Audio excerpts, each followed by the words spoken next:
اسلام سے نہ بھاگو،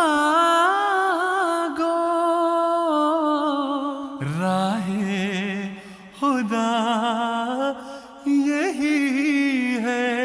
اے سونے والو جاگو، شمس الضحیٰ یہی ہے۔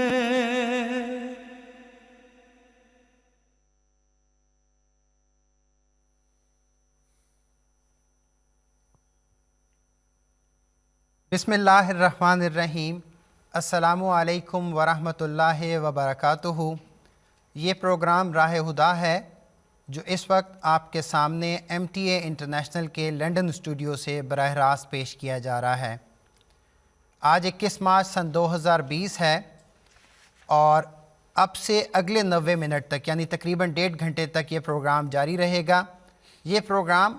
ہمارے ناظرین اور سامعین کے لیے ہے اور آپ اس پروگرام میں اسلام کے بارے میں، حضرت محمد مصطفیٰ صلی اللہ علیہ وسلم کے بارے میں، قرآن کریم کے بارے میں، جماعت احمدیہ مسلمہ کے عقائد کے بارے میں، تاریخ اسلام اور تاریخ احمدیت کے بارے میں سوال کر سکتے ہیں۔ میں آپ کو یہ بتاتا چلوں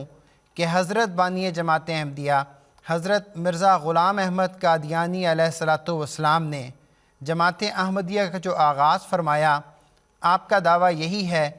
کہ ہمارے آقا و مولا حضرت محمد مصطفیٰ صلی اللہ علیہ وسلم نے جو پیشگوئیاں فرمائیں ان کے عین مطابق آپ علیہ السلام اس دنیا میں تشریف لائے ہیں۔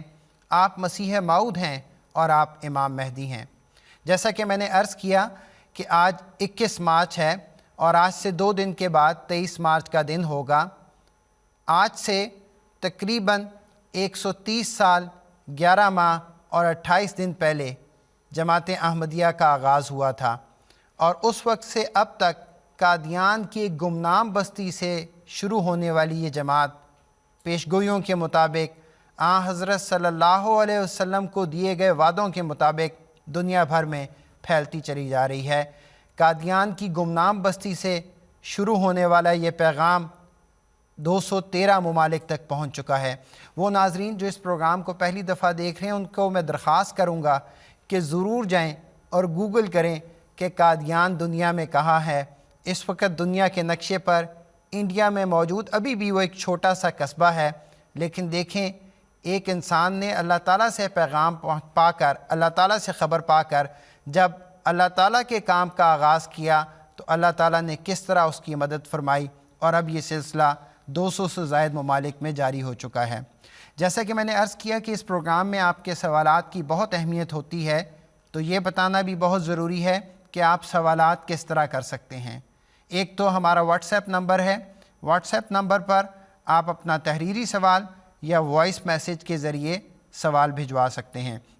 لیکن اگر آپ خود ہم سے بات کرنا چاہیں تو پھر ہمارا لینڈ لائن نمبر ضرور نوٹ کریں۔ یہ دونوں نمبر اس پروگرام کے دوران آپ کو اسکرین پر نظر آتے رہیں گے۔ آج کے پروگرام کا آغاز کرتا ہوں اور اپنے پینل ممبران کا آپ سے تعارف کروا دیتا ہوں۔ یہاں لنڈن اسٹوڈیو میں خاکسار کے ساتھ موجود ہیں نصیر احمد قمر صاحب اور فضل الرحمان ناصر صاحب، جبکہ غانا سے ٹیلی فون لائن کے ذریعے ہمارے ساتھ موجود ہوں گے ساجد محمود بٹر صاحب۔ میں اپنے پینل ممبران کا بھی شکریہ ادا کرنا چاہتا ہوں اور اپنے ناظرین اور سامعین کا بھی شکریہ ادا کرنا چاہتا ہوں، کیونکہ میں یہ دیکھ رہا ہوں کہ ابھی ہمارے پروگرام کا باقاعدہ آغاز ہوا بھی نہیں تھا کہ بہت سارے ہمارے جو سننے والے ہیں، کئی ریگولر سوال کرنے والے ہیں اور چند نام مجھے ایسے بھی نظر آ رہے ہیں جو روٹین میں تو ہمارے سامنے سوال نہیں پیش کرتے، لیکن آج انہوں نے بھی اپنے سوالات ہم سے پوچھے ہیں۔ ہم انشاءاللہ آپ کے سوالات کو اس پروگرام میں ضرور شامل کریں گے، آپ ہمارے ساتھ رہیے گا۔ نصیر صاحب، ہم گزشتہ چند پروگراموں سے جو گفتگو کر رہے ہیں وہ اس بارے میں گفتگو کر رہے ہیں کہ ٹھیک ہے پیشگوئیاں تھیں، حضرت صلی اللہ علیہ وسلم نے جیسے فرمایا تھا اس کے عین مطابق حضرت مرزا غلام احمد قادیانی مسیح موعود و مہدی موعود علیہ السلام نے دعویٰ فرما دیا۔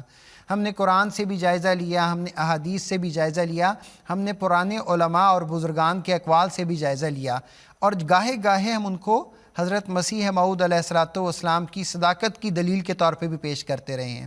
لیکن مان ایک یہ سوال بھی پیدا ہوتا ہے کہ ٹھیک ہے، اگر ہم نے یہ مان بھی لیا کہ حضرت مسیح موعود علیہ الصلوۃ والسلام، حضرت مرزا غلام احمد قادیانی علیہ الصلوۃ والسلام وہی شخصیت ہیں، تو پھر آپ کے آنے کا مقصد کیسے آپ نے پورا کیا، اور وہ کیا تبدیلی ہے جو آپ نے دنیا میں برپا کی ہے؟ جی بالکل نہایت اہم سوال ہے۔ جیسا کہ ہم پہلے بھی پروگراموں میں یہ ذکر کر چکے ہیں کہ حضرت مسیح موعود اور مہدی موعود علیہ الصلوۃ والسلام کی بعثت کی جب خبر نبی اکرم صلی اللہ علیہ وسلم نے امت کو دی، اور اس آنے والے مسیح سے متعلق یہاں تک فرمایا کہ کیف تہلک امت انا فی اولہا والمسیح فی آخرہا، کہ وہ امت کیسے ہلاک ہو سکتی ہے جس کے شروع میں ہوں اور اس کے آخر میں مسیح موعود ہے۔ اور اس مسیح اور مہدی سے متعلق نبی اکرم صلی اللہ علیہ وسلم نے بہت سی علامات بھی بتائیں، اس کے کام بھی بتائے، تو اس کے جو کام ہیں وہی اس کی بعثت کی غرض ہیں۔ مثلاً ہم پہلے ذکر کر چکے ہیں گزشتہ پروگراموں میں کہ حضرت صلی اللہ علیہ وسلم فرمایا کہ وہ امام مہدی ہوگا، اللہ سے ہدایت پا کے وہ لوگوں کی، امت کے لوگوں کی اور بنی نوع انسان کی رہنمائی کرے گا۔ پھر آپ نے فرمایا کہ وہ کسر صلیب کرے گا، یعنی اس زمانے میں وہ عیسائیت کا فتنہ جس میں مسیح کو خدا بنایا گیا اور اس کی پرستش کی گئی، اس صلیب کو وہ توڑے گا، اور عیسائی فتنے کا تثلیث کی خرابیوں کا وہ استحصال کرے گا۔ پھر حضرت صلی اللہ علیہ وسلم نے یہ فرمایا کہ وہ یأکل الخنزیرہ، وہ بدیوں اور برائیوں اور دروغ گوئی کی جو صفات ہیں ان کو وہ قلع کما کرے گا۔ پھر آپ نے فرمایا کہ وہ حکم اور عدل ہوگا۔ یہ سارے اس کے کام اور اس کی بعثت کی غرض ہیں۔ اسی طرح حضرت صلی اللہ علیہ وسلم نے ایک اور پہلو سے اس کا ذکر فرمایا کہ جب ایمان ثریہ پر چلا جائے گا تو اجمیوں میں سے ایک شخص جو حضرت سلمان فارسی کے شانہ مبارک پر ہاتھ رکھتے ہوئے حضرت صلی اللہ علیہ وسلم نے فرمایا تھا کہ ان میں سے ایک شخص ہوگا یا کچھ لوگ ہوں گے جو ایمان کو ثریہ سے واپس لائیں گے۔ تو یہ سارے مسیح موعود کی بعثت کی غرض بھی بتاتے ہیں۔ حضرت اقدس مسیح موعود علیہ الصلوۃ والسلام نے جب امام مہدی اور مسیح موعود ہونے کا دعویٰ فرمایا تو ضروری تھا کہ آپ ان چیزوں کا ذکر کرتے اور اس کا حوالہ دیتے اور خود بھی یہ بتاتے کہ یہ میرے کام ہیں۔ چنانچہ میں حضرت اقدس مسیح موعود علیہ الصلوۃ والسلام کے بہت سارے ارشادات ہیں، اپنی اپنی کتب میں، ملفوظات میں، خطوط میں، مکتوبات میں ان باتوں کا ذکر فرمایا کہ میں کس لیے آیا ہوں، کس وقت آیا ہوں اور کیا میرے کام ہیں، اور وہ تحریریں پڑھنے سے تعلق رکھتی ہیں۔ اور ہم جو آپ کے سلسلے میں شامل ہونے کا دعویٰ رکھتے ہیں، ہمیں وہ یاد دہانی بھی ہے کہ ہم نے کیا کیا کام کرنے ہیں، ہم اس موعود کے ساتھ وابستہ ہو کر ہماری ذمہ داریاں کیا ہیں۔ میں چند اقتباسات، چند جملے عرض کرتا ہوں کیونکہ وقت بہت محدود ہے، لیکن میں یہ عرض کروں گا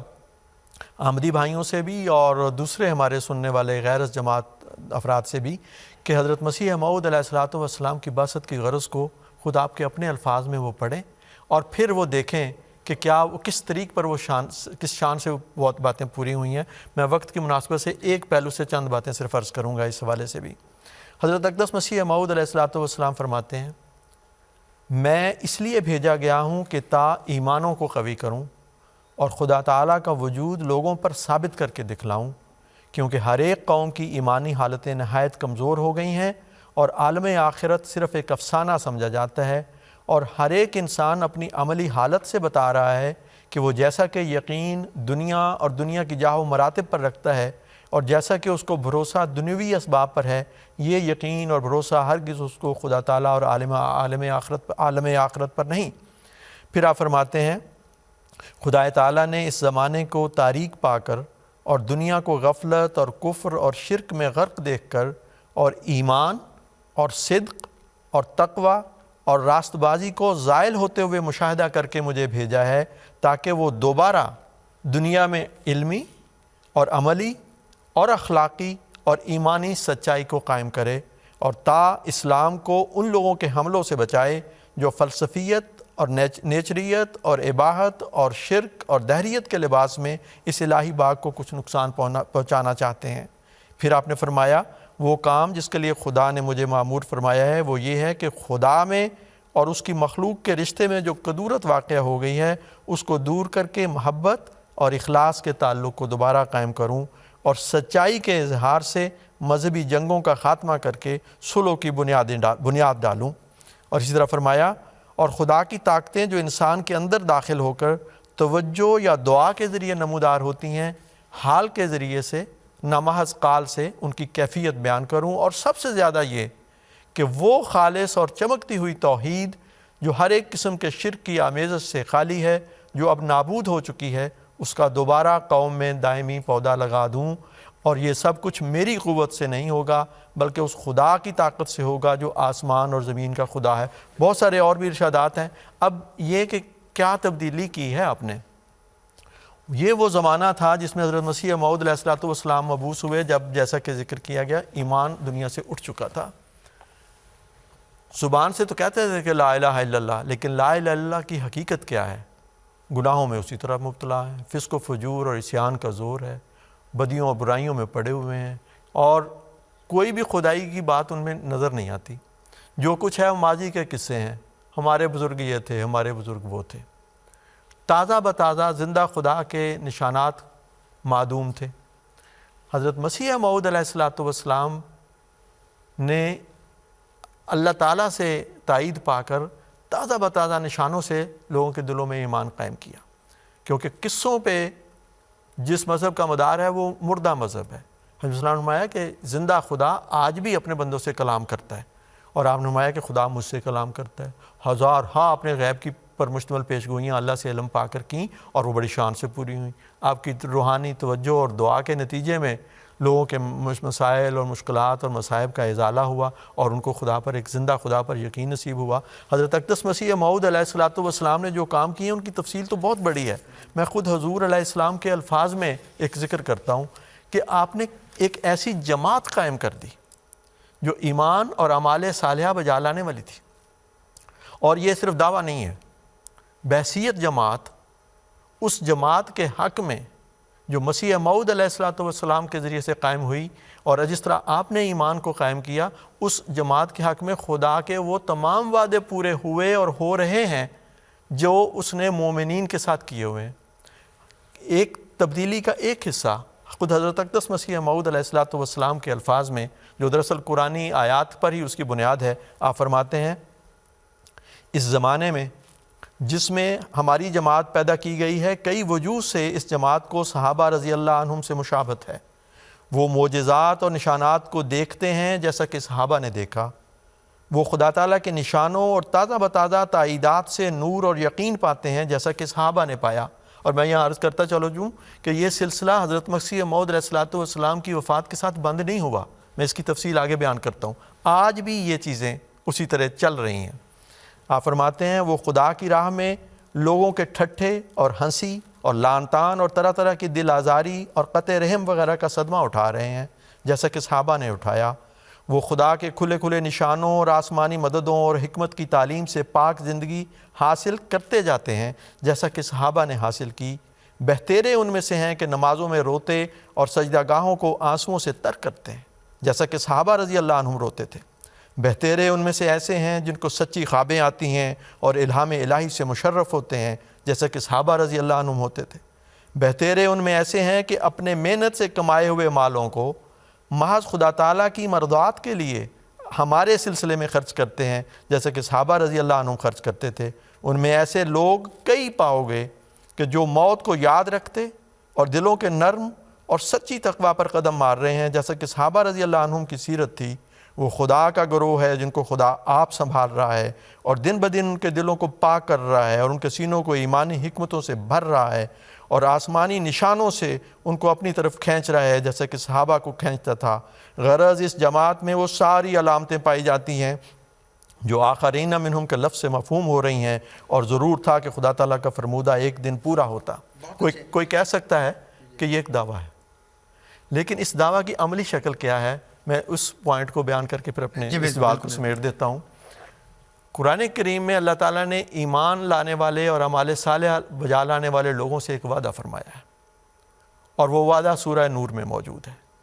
وعد اللہ الذین آمنوا منکم وعملوا الصالحات لیستخلفنہم فی الارض کما استخلف الذین من قبل۔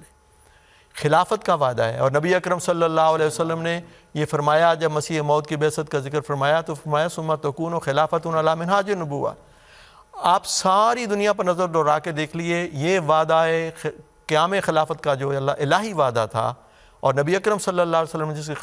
خبر دی تھی، وہ مسیح موعود علیہ الصلوۃ والسلام کی بنائی ہوئی جماعت کے حق میں پورا ہو رہا ہے۔ اس لیے یہ بلا شبہ ایک مومنین کی جماعت ہے، اور وہ اس خلافت سے پھر جو وعدے تھے قرآن کریم میں بیان کیے گئے کہ اس کے ذریعے تمکنت دین ہوگا، اس کے ذریعے سے خوف کو امن میں بدلا جائے گا، اس کے نتیجے میں سچی اور حقیقی عبادت کا قیام دنیا میں ہوگا اور توحید کا قیام ہوگا، وہ سارے کام ہو رہے ہیں۔ اور جیسا کہ آپ نے بتایا 213 ممالک میں وہ ایک آواز اب پھیل چکی ہے اور سارے عالم میں پھیل رہی ہے، لیکن وہاں باقاعدہ نظام قائم ہو چکا ہے اور یہ سلسلہ بڑھتا چلا جائے۔ یہ وہ تبدیلی ہے جو کی ہے۔ آج بھی سینکڑوں افراد ہیں، ہزاروں افراد ہیں، بچے بھی، عورتیں بھی، مرد بھی، بوڑھے بھی، جنہیں اللہ تعالیٰ سچی رویا اور کشوف سے نوازتا ہے، اور وہ خدا کے حضور روتے ہیں اور سجدہ گاہوں کو اپنے آنسوؤں سے تر کرتے ہیں اور اپنے اموال کو خدا کی راہ میں خرچ کرتے ہیں۔ یہ وہ تبدیلی ہے جو حضرت اقدس مسیح موعود علیہ الصلوۃ والسلام کے ذریعے سے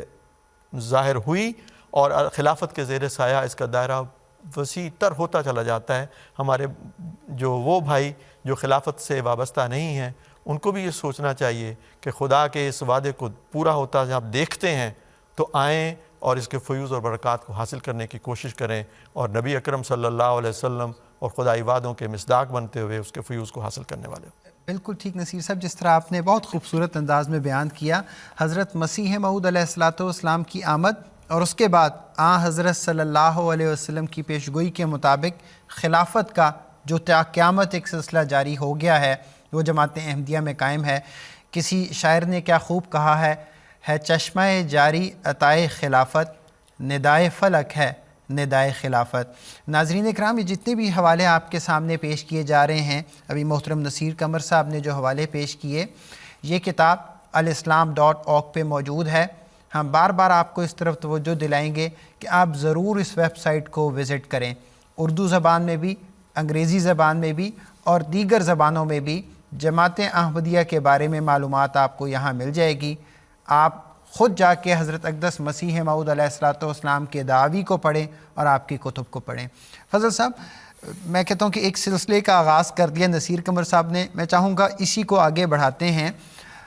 امام مہدی اور مسیح موعود کے بارے میں یہ بھی کہا جاتا تھا کہ وہ روحانی انقلاب برپا کریں گے۔ کچھ ذکر نصیر قمر صاحب نے کر دیا ہے، مزید مثالیں بتائیں کہ وہ کیا روحانی انقلاب ہے جو حضرت اقدس مسیح موعود علیہ الصلوۃ والسلام اور پھر بعد میں خلافت کے سائے تلے اس دنیا میں برپا ہوا۔ بہت شکریہ۔ اصل میں اس بات کا اصل تعلق یہ ہے کہ حضرت مسیح موعود علیہ السلام کے ذریعے جو جماعت کا قیام ہوا ہے، وہ اس کے اندر کیا پاکیدہ تبدیلی دنیا میں پیدا ہوئی۔ تو میں سوچ رہا تھا کہ حضرت صلی اللہ علیہ وآلہ وسلم سے ایک صحابی نے پوچھا کہ یا رسول اللہ، مجھے بتائیں کہ مجھے کیسے پتہ چلے کہ میں اچھا ہوں۔ تو حضور صلی اللہ علیہ وآلہ وسلم نے اسے بتایا کہ اگر تمہارے ساتھ ارد گرد لوگ تمہیں یہ کہیں کہ تم اچھے ہو اور تمہارا ہمارے ساتھ حسن سلوک ہے، تو تم سمجھ لو کہ تم اچھے ہو۔ اب آج کے زمانے میں حضرت مسیح موعود علیہ السلام سے لے کے آج تک 125-130 سال قریباً ہو چلے ہیں، جماعت احمدیہ 200 ملکوں میں قائم ہے۔ کسی بھی ایک ملک میں جا کر یہ پوچھا جائے کہ جماعت احمدیہ کے بارے میں عوام الناس کا کیا خیال ہے،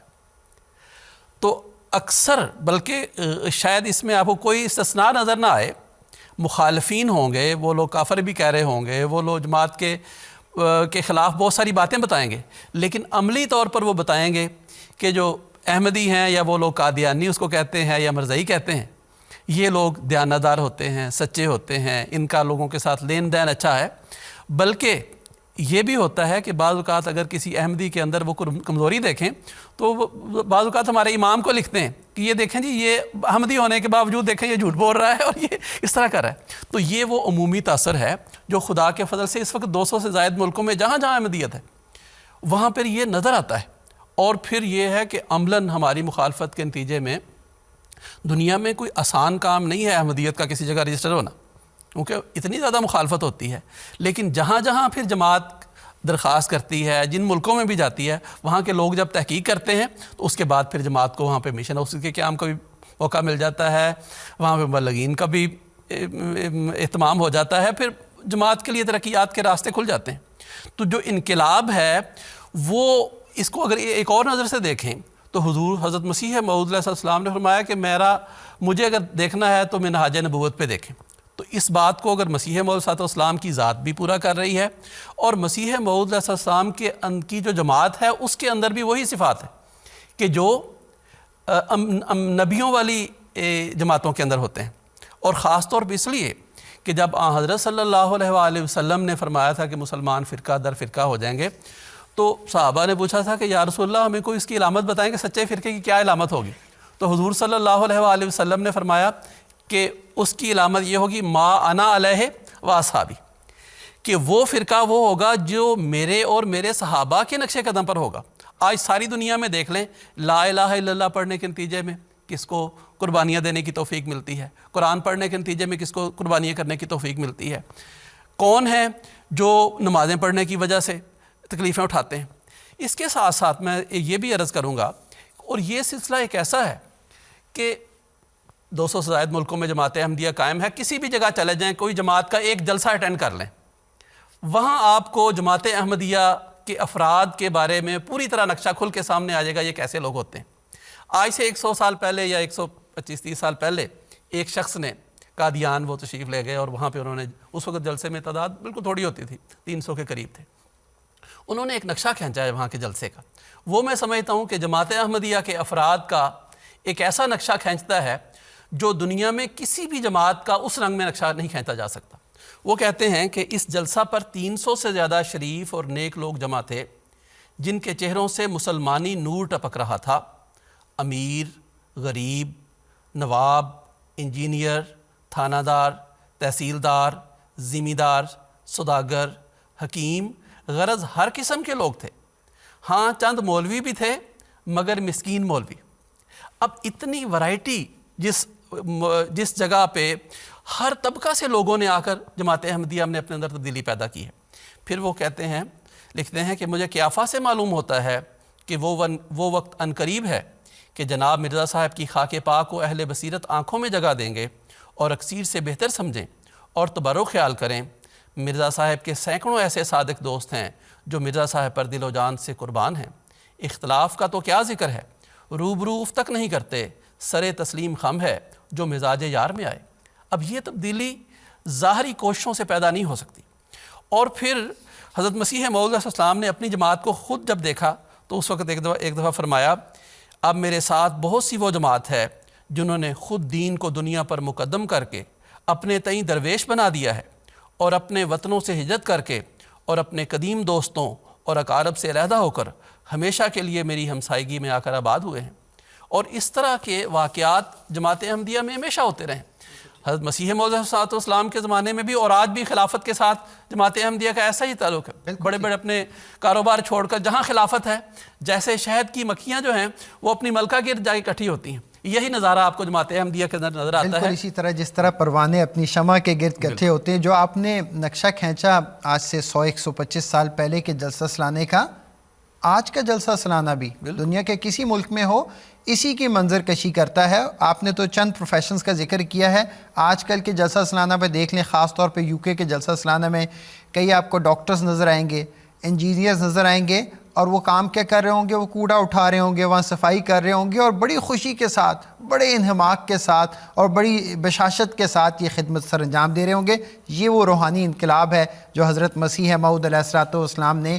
اس دنیا میں لے کے آئے، اور اب خلافت کے سائے تلے یہ انقلاب جاری ہے. جی نصیر صاحب. وقت کی کمی کی وجہ سے شاید وہ بیان نہیں کیے انہوں نے. بہت سارے غیر جماعت اس بات کو تسلیم کرتے ہیں. وہ جیسے کہ انہوں نے کہا جو مرضی کہتے رہیں. ہمارے ڈاکٹر مسعود الحسن نوری صاحب نے ایک دفعہ بتایا، اور کہ ان کے لیکچرز میں بھی کہیں یہ بات شاید بیان ہوئی ہے. ایک دفعہ حضور نے بھی اس کا ذکر فرمایا تھا کہ ایک کوئی غیر جماعت تھے بڑے کوئی ان کے مذہبی لیڈر، تو وہ کسی علاج کے سلسلے میں ان کے پاس آئے اور ڈاکٹر صاحب نے ان کا علاج بھی کیا. اور ڈاکٹر صاحب کی جیسے کہ ہر آمدی سے توقع رکھتی ہے، اور ڈاکٹر صاحب تو غیر معمولی طور پر یہ ایک نمونہ ہے اپنے عجز اور انکسار کا اور اس نے سلوک کا. تو وہ بہت متاثر بھی ہوا. تو آخر پہ ڈاکٹر صاحب کہتے ہیں، کہنے لگا کہ ڈاکٹر صاحب ہیں تو آپ کافر، لیکن خدا کی فعلی شہادت آپ کے حق میں ہے. تو ڈاکٹر صاحب نے کہا ہمیں اور کیا چاہیے جب خدا کا سلوک. علامہ اقبال جن کو یہ لوگ بہت بڑا مقام دیتے ہیں، قطع نظر اس کے کہ ان کی ذاتی زندگی کی میں کیا حال احوال تھے، انہوں نے یہ کہا کہ اسلامی سیرت کا ٹھیٹھ نمونہ اس زمانے میں اگر کوئی ہے تو وہ جماعت احمدیہ ہے۔ اب یہ جماعت احمدیہ اس شخص سے بنائی تھی جس نے کہا تھا مجھے خدا نے بھیجا ہے۔ اگر وہ جھوٹا ہوتا، کیا کبھی جھوٹا بھی ایسی جماعت بنا سکتا ہے؟ یہ ہے سو سوال جو سوچنے کے لیے ہیں لوگوں کے لیے، کہ کوئی جھوٹا ایسی تقوی شعار جماعت پیدا نہیں کر سکتا۔ کمزوریاں ہیں انفرادی طور پر اپنے اندر دیکھتے ہیں بہت کیونکہ یہ ایک لمبا سفر ہے تقوی کا، لیکن بحیثیت جماعت ایک امام سے وابستگی کے نتیجے میں جو اجتماعیت کی برکتیں ہیں، وہ خدا کے سارے وعدے اس جماعت کے حق میں پورے ہو رہے ہیں، اور ہم اللہ کی رحمت سے توقع رکھتے ہیں کہ باوجود ہماری انفرادی کمزوریوں کے اس وابستگی جو حبل اللہ کے ساتھ وابستگی ہے، اس کے نتیجے میں انشاءاللہ اللہ ہم پر رحم کرے گا۔ انشاءاللہ۔ تو یہ ضرورت ہے کہ لوگ اس طرف توجہ کریں اور حبل اللہ کو تھامنے کی کوشش کریں۔ بالکل ٹھیک۔ ناظرین اکرام، یہ تو موضوع ہی ایسا ہے کہ جماعت احمدیہ کا ہر بچہ، ہر جوان، ہر بوڑھا، ہر مرد و زن اس کے بارے میں عملی نمونہ بھی آپ کے سامنے پیش کرتا ہوا نظر آئے گا، اور ہماری تاریخ بھی اس پر گواہ ہے۔ اب ہم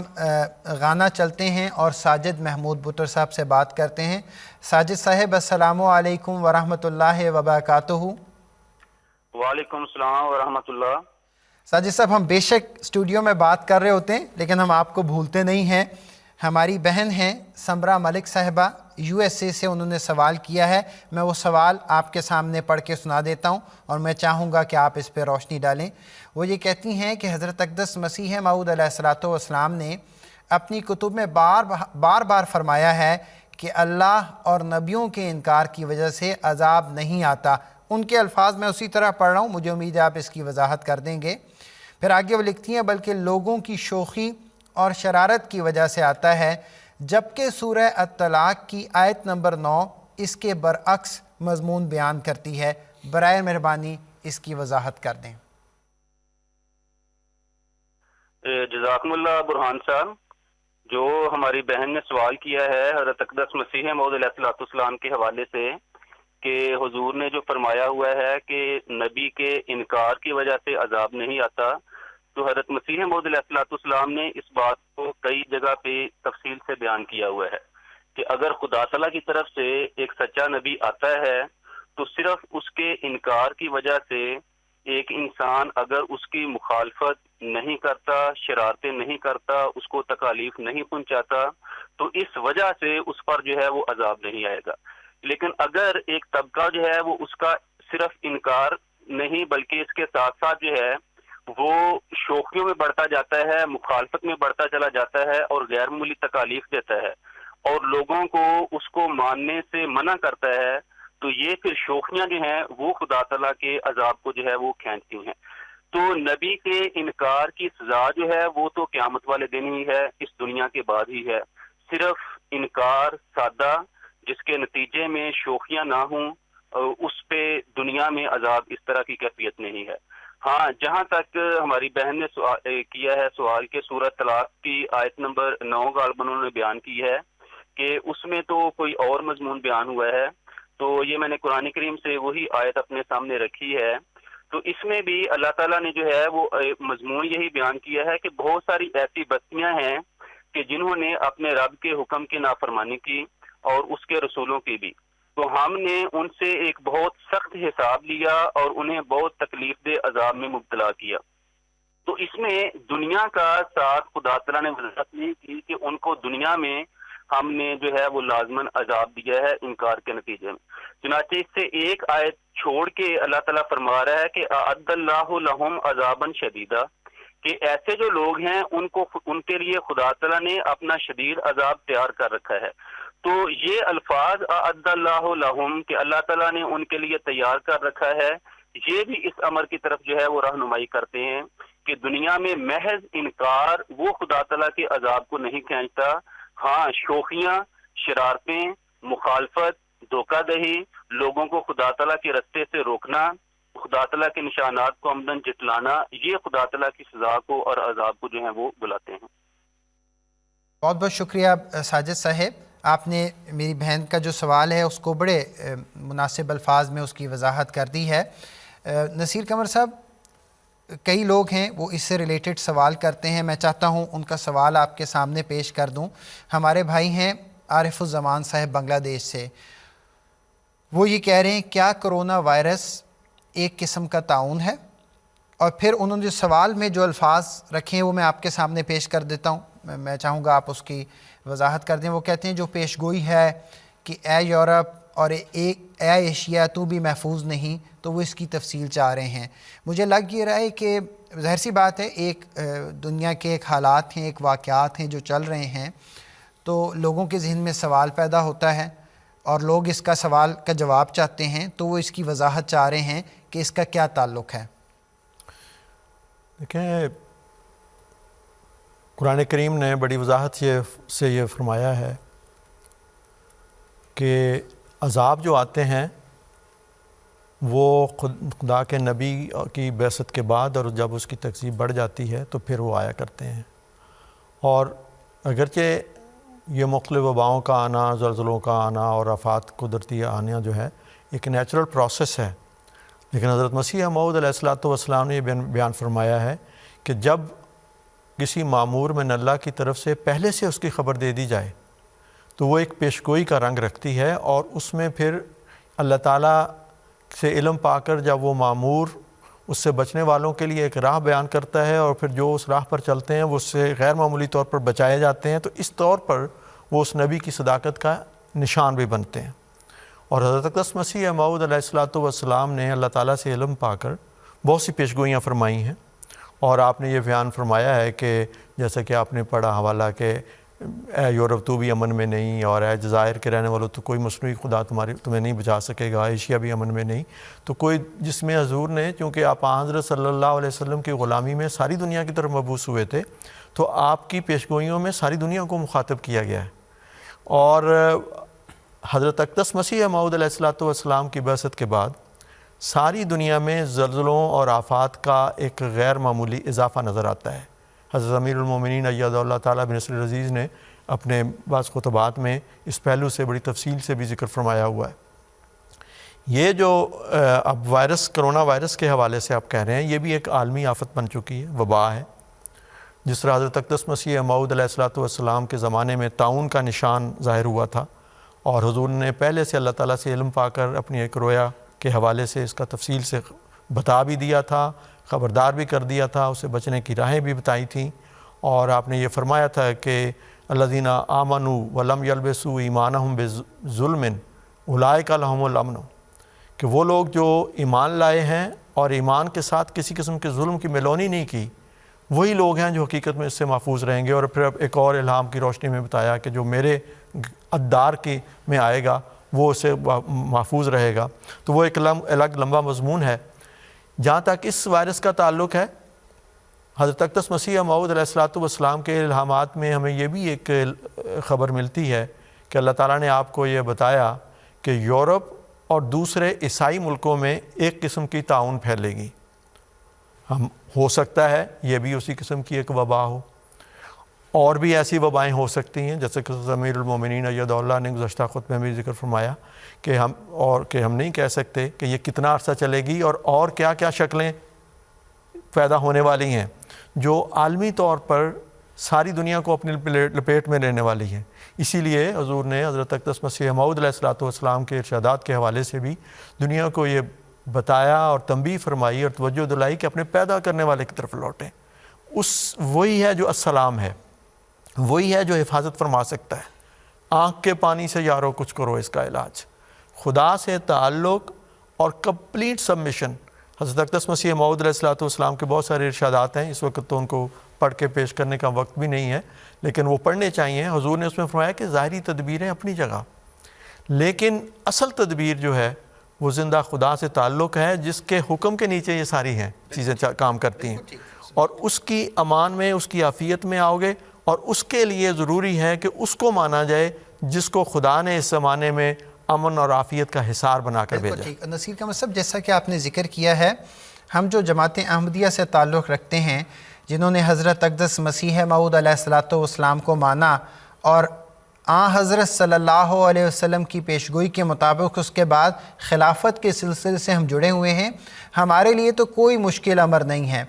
حضور انور ایدہ اللہ تعالیٰ بن عزیز نے ابھی کل ہی خطبہ جمعہ میں ہمارے لیے رہنمائی فرمائی، اس سے گزشتہ خطبات جمعہ میں بھی آپ ہماری رہنمائی فرماتے آئے ہیں، اور ہمیں یہ نظر آ رہا ہے کہ جو دنیا ایک تکلیف میں مبتلا ہے، حضور کی بھی بھرپور کوشش ہے کہ اس تکلیف سے دنیا بچے اور اس سے محفوظ رہے، دعاؤں کی طرف توجہ دلا رہے ہیں اور دوا کی طرف بھی توجہ دلا رہے ہیں۔ اللہ تعالیٰ دنیا کو اس بات سے محفوظ رکھے۔ محترم فضل صاحب، ہمارا جو اگلا سوال ہے وہ ہمارے بھائی ہیں عبد المصور خان صاحب، وہ ربوہ سے کر رہے ہیں۔ انہوں نے خاص طور پہ جو ایک کتاب ہے حجج الکرامہ، اس کے حوالے سے سوال کیا ہے کہ اس میں ابن وطیل سے روایت لکھی ہے کہ مسیح عصر کے وقت آسمان پر سے نازل ہوگا۔ مہربانی فرما کے اس کی وضاحت کر دیں۔ یہ وہ انہی روایات میں سے جس طرح کی بہت ساری روایات مسیح کی آمد کے بارے میں، امام مہدی کی آمد کے بارے میں، ان کے بارے میں ہم پہلے بھی گفتگو کر چکے ہیں، لیکن بہرحال ہمارے بھائی نے کیونکہ یہ سوال پوچھا ہے تو میں چاہوں گا کہ آپ اس کی وضاحت کر دیں۔ بسم اللہ الرحمن الرحیم۔ بات یہ ہے کہ پیش گوئیوں کی جو زبان ہوتی ہے اس کو سمجھنے کے لیے آسمانی کتابوں اور انبیاء نے جو زبانی تقاریر کی ہوتی ہیں ان کو سمجھنا بہت ضروری ہے۔ اس وقت میرے سامنے بعض ایسی احادیث بھی ہیں اور آنے والے مسیح کے بارے میں ہی ہیں۔ مثلا یہ ایک بدایہ و نہایہ کی میں یہ حدیث ہے کہ بعض لوگوں نے یہ کہا ہے کہ عصر مراد نہیں تھی بلکہ فجر کی نماز کا وقت مراد تھا، یعنی لوگوں نے اس کو کہا ہے کہ یہ فجر بھی کا وقت بھی ہو سکتا ہے، عصر کا وقت بھی ہو سکتا ہے، اور پھر اس کے پیچھے یہ ذکر کر رہے ہیں کہ جب مسیح نازل ہوگا تو وہ دمشق کے مشرق میں ایک سفید منارہ ہوگا، اس پر اس کا نزول ہوگا اور زرد چادروں میں وہ لپٹا ہوا ہوگا۔ حضرت مسیح موعود علیہ السلام نے الہی کتابوں کی روشنی میں ایسی پیش گوئیوں کی ایک ایسی وضاحت کی ہے، کیونکہ میرے بھائی کا سوال چونکہ خاص طور پر عصر کی نماز کے ساتھ متعلقہ ہے، تو میں صرف جو پیش گوئیوں میں عصر اور فجر دونوں کے حوالے سے بحث ملتی ہے، فجر کو اس مناسبت سے لوگوں نے کہا ہے کہ دراصل وہ فجر کا وقت ہوگا، مراد اس سے یہ ہے کہ گویا نئے سرے سے اسلام کی روشنی دنیا میں طلوع ہونے کی طرف اشارہ ہے کہ مسیح کی آمد کے ساتھ وہ ایک فجر سے مشابہ وقت ہو گیا، گویا دوبارہ دنیا میں اسلام کا نور چمکے گا۔ دوسرے فرمایا کہ عصر کے وقت سے مراد دراصل یہ ہے، جو حضرت مسیح موعود علیہ السلام کے ہی الفاظ میں پڑھ دیتا ہوں کہ الہی کتابوں میں اس سے کیا مراد لی جاتی ہے۔ آپ فرماتے ہیں کہ اور ظاہر ہے کہ آدم کے ظہور کا وقت روز ششم قریب عصر ہے، جیسا کہ احادیث صحیحہ اور توریت سے بھی ثابت ہوتا ہے، اس لیے ہر یک منصف کو ماننا پڑے گا کہ وہ آدم اور ابن مریم یہی عاجز ہے، کیونکہ اول تو ایسا دعویٰ اس عاجز سے پہلے کبھی کسی نے نہیں کیا، اور اس عاجز کا یہ دعویٰ 10 برس سے شائع ہو رہا ہے، اور براہین احمدیہ میں مدت سے یہ الہام چھپ چکا ہے کہ خدا تعالیٰ نے اس عاجز کی نسبت فرمایا ہے کہ یہ آدم ہے، اور یہ خدا تعالیٰ کی ایک باریک اور کامل حکمت ہے کہ اس طوفان نزاع کے وقت سے 10 برس پہلے ہی اس نے اس عاجز کا نام آدم اور عیسیٰ رکھ دیا، تا غور کرنے والوں کے لیے نشان ہو اور تا اس تکلف اور تعویل کا خیال دور ہو جاوے جو خام طبع لوگوں کے دلوں میں بسا ہوا ہے۔ سو اس حکیم مطلق نے اس عاجز کا نام آدم اور خلیفۃ اللہ رکھ کر اور انی جائل فی الارض خلیفہ کی کھلے طور پر براہین احمدیہ میں بشارت دے کر لوگوں کو توجہ دلائی کہ تا اس خلیفۃ اللہ آدم کی اطاعت کریں اور اطاعت کرنے والی جماعت سے باہر نہ رہیں اور ابلیس کی طرح ٹھوکر نہ کھاویں اور من شذا فی النار کی تہدید سے بچیں اور اپنے الہاموں کی حقیقت کو سمجھیں، لیکن انہوں نے قرآن لکیر کا نام جماعت رکھا اور حقیقی جماعت جو بنظر ظاہر بینا ایک فئہ قلیلہ اور قلیلم ماہم میں داخل ہے، اس سے منہ پھیر لیا اور اس عاجز کو خدا تعالیٰ نے آدم مقرر کر کے بھیجا۔ اس کا یہ نشان رکھا کہ الف ششم میں جو قائم مقام روز ششم ہے، یہ دراصل وہ بات ہے جو تورات سے بھی ثابت ہوتی، گویا یہ جو دور ہے جو وہ آدم ہے جس کا ہمارے ساتھ تاریخ کے ساتھ تعلق ہے، جو آج سے سمجھیں کہ 6000 سال پہلے تھے، اور ابھی مسیح موعود علیہ السلام کی کا جو زمانہ تھا اس کے بعد قریباً 1000 سال جو تھا وہ اس کے ساتھ شامل ہو کر کل 7000 سال بننا تھا۔ مسیح موعود علیہ السلام کی آمد جو ہے وہ الف جو چھٹا 1000 سال تھا اس کے آخر میں ہوئی ہے، یعنی جس کو مسیح صلی اللہ علیہ وسلم آخری 10 سال فرما رہے ہیں، اور جو آخری 1000 سال ہے وہ مسیح موعود علیہ السلام کی گویا دعوے کے بعد شروع ہوا۔ لیکن حضرت مسیح موعود علیہ السلام جو اشارہ یہاں دے رہے ہیں وہ یہ ہے کہ تورات میں بھی دیکھ لیا جائے اور قرآن کریم اور احادیث میں بھی گویا اس دنیا کے گویا مجموعی طور پر 7000 سال کو 7 دنوں کے ساتھ ایک مشابہت دی گئی ہے، اور عصر کا جو وقت ہے وہ دراصل چھٹا 1000 سال جو ہے اس کی طرف اشارہ ہے کہ مسیح جو ہے آنے والا وہ چھٹے 1000 کے آخر میں ظاہر ہو جائے گا، جیسے عصر کا وقت قریباً دن کے اختتام کا وقت ہوتا ہے، تو اس طرف اشارہ ہے۔ یہ گہری بات ہے، مسیح موعود علیہ السلام کی کتابوں میں پڑھیں اور احادیث دیکھ لیں، تورات دیکھ لیں، یہ بات کھل کے سامنے آ جائے گی۔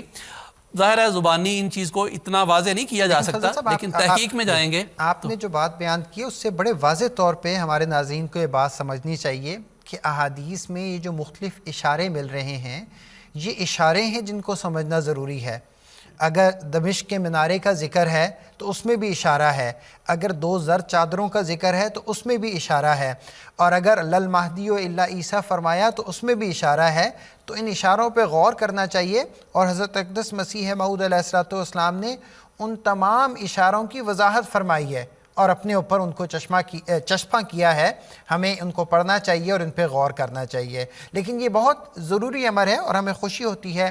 کہ ہمارے ناظرین اور ہمارے سامعین نہ صرف یہ کہ وہ جو جماعت احمدیہ کے بارے میں تحقیق کریں، بلکہ خود ہمارے احمدی بھائی اور ہماری احمدی بہنیں اس بارے میں جاننا چاہتی ہیں اور تحقیق کرنا چاہتی ہیں، تو ان کے لیے بہرحال یہ دروازہ کھلا ہے۔ تھوڑی سی میں صرف حوالہ بتا دیتا ہوں دوست کو۔ یہ حضرت مسیح موعود علیہ السلام کی کتابیں جو 23 جلدوں میں شائع ہوئی ہیں، اس میں تیسری جلد میں ازالہ و ہام جلد دوم میں یہ ہے، اس کا صفحہ نمبر 476 ہے، جس میں حضرت مسیح موعود علیہ السلام نے اس کی وضاحت فرمائی ہے، اس میں سے بھی پڑھ سکتے ہیں۔ بہت اچھا کیا فضل صاحب۔ لوگ کئی دفعہ ہم سے پوچھتے ہیں کہ آپ نے حوالہ نہیں بتایا۔ روحانی خزائن جلد نمبر 3 پیج نمبر 276، ٹھیک ہے،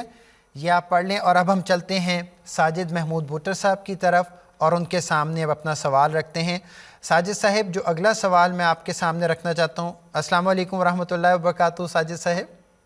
وعلیکم السلام ورحمۃ اللہ۔ جی ساجد صاحب، جی اگلا سوال جو میں آپ کے سامنے رکھنا چاہتا ہوں، یہ ہمارے بھائی احمد، ان کا نام مجھے بتایا جا رہا ہے، انہوں نے پاکستان سے کیا ہے۔ وہ سورہ نساء کی جو آیت ہے وَمَن يُطِعِ اللَّهَ وَالرَّسُولَ، اس کے حوالے سے بات کر رہے ہیں۔ وہ یہ کہہ رہے ہیں کہ اس آیت سے جماعت کا موقف کیا یہی ہے کہ نبوت جاری ہے اور مرزا صاحب کے بعد بھی نبی آتے رہیں گے؟ تو برائے مہربانی میرے بھائی کے اس سوال کا آپ جواب دے دیں۔ جی، اس سوال کے جواب کے حوالے سے عرض ہے کہ قرآن کریم نے جو مضمون بیان کیا ہے اور جس کی بنا پر جو ہمارا عقیدہ ہے وہ یہ کہ نبوت کا دروازہ جو ہے وہ قیامت تک کھلا ہوا ہے، نبوت کا دروازہ بند نہیں ہوا۔ لیکن کیا حضرت اقدس مسیح موعود علیہ السلام کے بعد نبی آنا ہے یا نہیں آنا، اس کے متعلق ہم یہ کہتے ہیں کہ اللہ تعالیٰ نے قرآن کریم میں فرمایا ہوا ہے اللہ عالم حیث یجعل رسالتہ، کہ اللہ تعالیٰ بہتر جانتا ہے کہ کب، کس زمانے میں اور کہاں اس نے جو اپنا رسول اور نبی بھیجنا ہے۔ تو دروازہ کھلا ہے یا دروازہ بند ہے، یہ 2 الگ الگ چیزیں ہیں۔ دروازہ بند نہیں ہے، دروازہ کھلا ہوا ہے،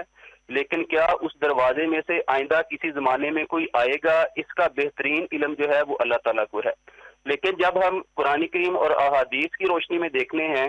تو حضرت صلی اللہ علیہ وآلہ وسلم کی ایک حدیث ہمیں ملتی ہے جس میں حضور صلی اللہ علیہ وآلہ وسلم نے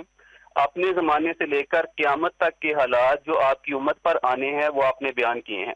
چنانچہ اس پہ حضور نے فرمایا ہے کہ میں دنیا میں آیا ہوں، میرے بعد جو ہے وہ خلافت ہوگی، اس کے بعد ملوکیت ہوگی، اس کے بعد جابرانہ ملوکیت بادشاہت کا دور جو ہے وہ شروع ہوگا۔ تو یہ سارے سلسلہ وار واقعات اور حالات جو امت پر آنے تھے وہ حضرت صلی اللہ علیہ وآلہ وسلم نے بیان کیے۔ ان کے بیان فرمانے کے بعد حضور نے فرمایا ثم تکون خلافت علی منہاج النبوہ، کہ پھر اس کے بعد نبی خدا تعالیٰ کی طرف سے آئے گا اور اس نبوت کے طریق پر خدا تعالیٰ کی طرف سے خلافت جو ہے وہ قائم ہوگی۔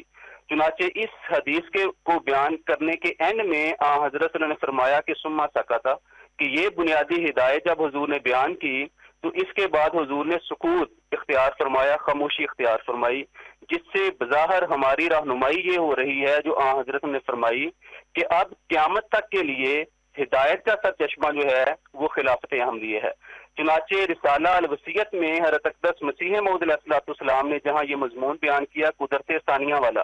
پہلی قدرت اپنے آپ کو حضور نے فرمایا جو بحیثیت نبی اللہ والی ہے، اور دوسری قدرت خلافت احمدیہ کو جو آپ کی وفات کے بعد قائم ہونی تھی۔ چنانچہ اس قدرت کے حوالے سے حضور نے فرمایا کہ اس کا سلسلہ بھی قیامت تک جو ہے وہ منقطع نہیں ہوگا۔ چنانچہ حضور کی حدیث اور حضرت اقدس مسیح موعود علیہ السلام کے اس فرمان کے بعد ہدایت کا سرچشمہ قیامت تک کے لیے تمام بنی نوع انسان کے لیے یہ خلافت راشدہ ہے، خلافت احمدیت کا وجود ہے۔ ہاں نبی کسی نے آنا ہے نہیں آنا، اس کے متعلق وہی قرآن کریم کا فیصلہ کن ارشاد اللہ عالم حیث یجعل رسالتہ، کہ اللہ تعالیٰ سب سے بہتر جانتا ہے کہ کیا کسی زمانے میں ضرورت ہے، ہوگی، کہاں ہوگی، کس زمانے میں ہوگی اور کس کو بھیجا جائے گا۔ تو یہ فیصلہ کن ارشاد ہمارے لیے رہنمائی کر رہا ہے۔ صاحب یہ بھی انہی سوالات میں سے ایک سوال ہے جو متعدد دفعہ ہمارے سامنے پیش کیا جاتا ہے، اور جواب اس کا یہی ہے جو قرآن کریم میں اللہ تعالیٰ نے ہماری رہنمائی فرمائی ہے۔ نصیر قمر صاحب، اگلا سوال ہمارے بھائی ڈاکٹر خالد محمود صاحب نے کینیڈا سے بھیجا ہے، میں وہ سوال اسی طرح آپ کے سامنے پڑھ دیتا ہوں۔ وہ کہتے ہیں حضرت مسیح موعود علیہ السلام نے جو تعلیم جہاد کے متعلق اپنی کتابوں میں دی ہے وہ بہت واضح ہے، لیکن پھر وہ آگے کہتے ہیں لیکن کچھ دوستوں کا خیال ہے کہ جہاد بالسیف کے منع کرنے سے مراد صرف یہ ہے کہ اسلام کی تبلیغ میں تلوار نہیں اٹھانی، لیکن مسلمان اپنے حقوق کی خاطر اور آزادی کی خاطر جہاد کر سکتے ہیں، یہ ابھی بھی جائز ہے، برائے مہربانی اس کی وضاحت کر دیں۔ دیکھیں دو باتیں ہیں، ایک ہے کہ مذہبی طور پر حضرت اقدس مسیح موعود علیہ السلام نے قرآن مجید اور حضرت صلی اللہ علیہ وسلم کے ارشادات کے حوالے سے یہ بتایا کہ لا اکراہ فی الدین، دین میں کوئی جبر نہیں چلتا، تلوار سے نہ اسلام پہلے پھیلا تھا۔ یہ غلط خیال ہے کہ اسلام نے پہلے تلوار اٹھائی تھی تو اس کے ذریعے سے اسلام کی اشاعت ہوئی، بلکہ وہ جب کفار کی طرف سے، مشرکین کی طرف سے، مخالفین کی طرف سے ان پر جنگ مسلط کی گئی اور مذہبی آزادی کو چھینا گیا، تب اللہ تعالیٰ کے حکم سے نبی اکرم صلی اللہ علیہ وسلم نے اذن للذین یقاتلون بانہم ظلموا کے ارشاد باری کے تحت مدافعانہ طور پر جنگ لڑی، اور خدا نے جیسا کہ فرمایا تھا کہ اب تعداد کا سوال نہیں ہے، وسائل کا سوال نہیں ہے، اب میری اجازت کے تحت آپ مذہبی آزادی کے قیام کے لیے جو ہے مقابلے پر کھڑے ہوں، اور خدا کی تائید اور نصرت ان اللہ علی نصرہم لقدیر کے مطابق باوجود 313 ہونے کے 1000 والوں کے اوپر غالب رہے، تھوڑے ہونے کے زیادہ پر ان کو غلبہ ملا، اور اس طرح سے اللہ تعالیٰ نے اپنی نصرت جو ہے وہ ثابت فرمائی اور بتایا کہ یہ جنگ جو ہے یہ خدا کے حکم کے تابع اور اس کی مرضی کے مطابق لڑی جا رہی ہے، جو دفاع اسلام کے لیے، دفاع بنی نوع انسان کے لیے، دفاع مذہب کے لیے اور مذہبی آزادی کے قیام کے لیے ہے، اور اس میں صرف مسلمانوں کا نہیں۔ قرآن کریم نے وہاں ہی یہ بتایا کہ اگر ولولا دفع اللہ الناس بعضهم ببعض لہدمت صوامع وبیع وصلوات ومساجد یذکر فیہا اسم اللہ کثیرا، دیگر مذاہب کی یہ بات گاہیں بھی ختم ہو جاتی ہیں اگر یہ اقدام نہ کیا جاتا۔ جہاں تک اس بات کا تعلق ہے کہ کوئی ظالم حکمران اوپر مسلط ہو جاتا ہے اور وہ اپنے عوام کے حقوق ادا نہیں کرتا، اس سلسلے میں ایک تو یہ بات سامنے یاد رکھنی چاہیے کہ حضرت صلی اللہ علیہ وسلم کے ارشادات سے پتہ لگتا ہے کہ جیسے لوگ ہوتے ہیں ویسے ہی پھر ان کے اوپر حکمران بھی مسلط کیے جاتے ہیں۔ بہت سارے حکمران جو بنتے ہیں وہی لوگ منتخب کر کے آگے لاتے ہیں، عوام ہی لاتی ہے، اور پھر وہ ان کے اوپر ظلم ستم بھی کرتے ہیں، انہی کو پہلے سپورٹ کرتے ہیں، اور جب وہ ظلم کرتے ہیں تو پھر کہتے ہیں یہ کیا ہو گیا۔ ایک تو یہ بات یہ ہے کہ اپنے آپ کو بدلیں، اور ہمیں عمومی تعلیم یہی ہے کہ کوئی بھی حال ہو حاکم وقت کی اطاعت کرنی ہے، فساد نہیں پھیلانا، اور حقوق لینے کا طریق یہی نہیں ہوتا کہ آپ آگے لگانی شروع کر دیں، لڑائی شروع کر دیں حکومت وقت سے. حکومت کے پاس بہت سارے وسائل ہوتے ہیں، کون اس کے ساتھ مقابلہ کر سکتا ہے؟ جو پہلے ہی ظالم ہے، اگر اس کے مقابلے میں آپ بھی ظالمانہ طریقے اختیار کر لیں گے تو فرق کیا رہے گا؟ اور پھر اس کا مقابلہ کیسے کیا جا سکتا ہے سوائے اس کے کہ مزید خون خرابہ ہو، مزید ظلم اور زیادتی میں جو ہے وہ سختی آئے. تو اسی لیے نبی اکرم صلی اللہ علیہ وسلم نے یہ فرمایا. حضرت صلی اللہ علیہ وسلم کا یہ ارشاد ہے، حضرت عبداللہ رضی اللہ عنہ بیان کرتے ہیں کہ حضرت صلی اللہ علیہ وسلم نے فرمایا امام کی اطاعت اور فرمانبرداری ہر مسلمان کے لیے ضروری ہے،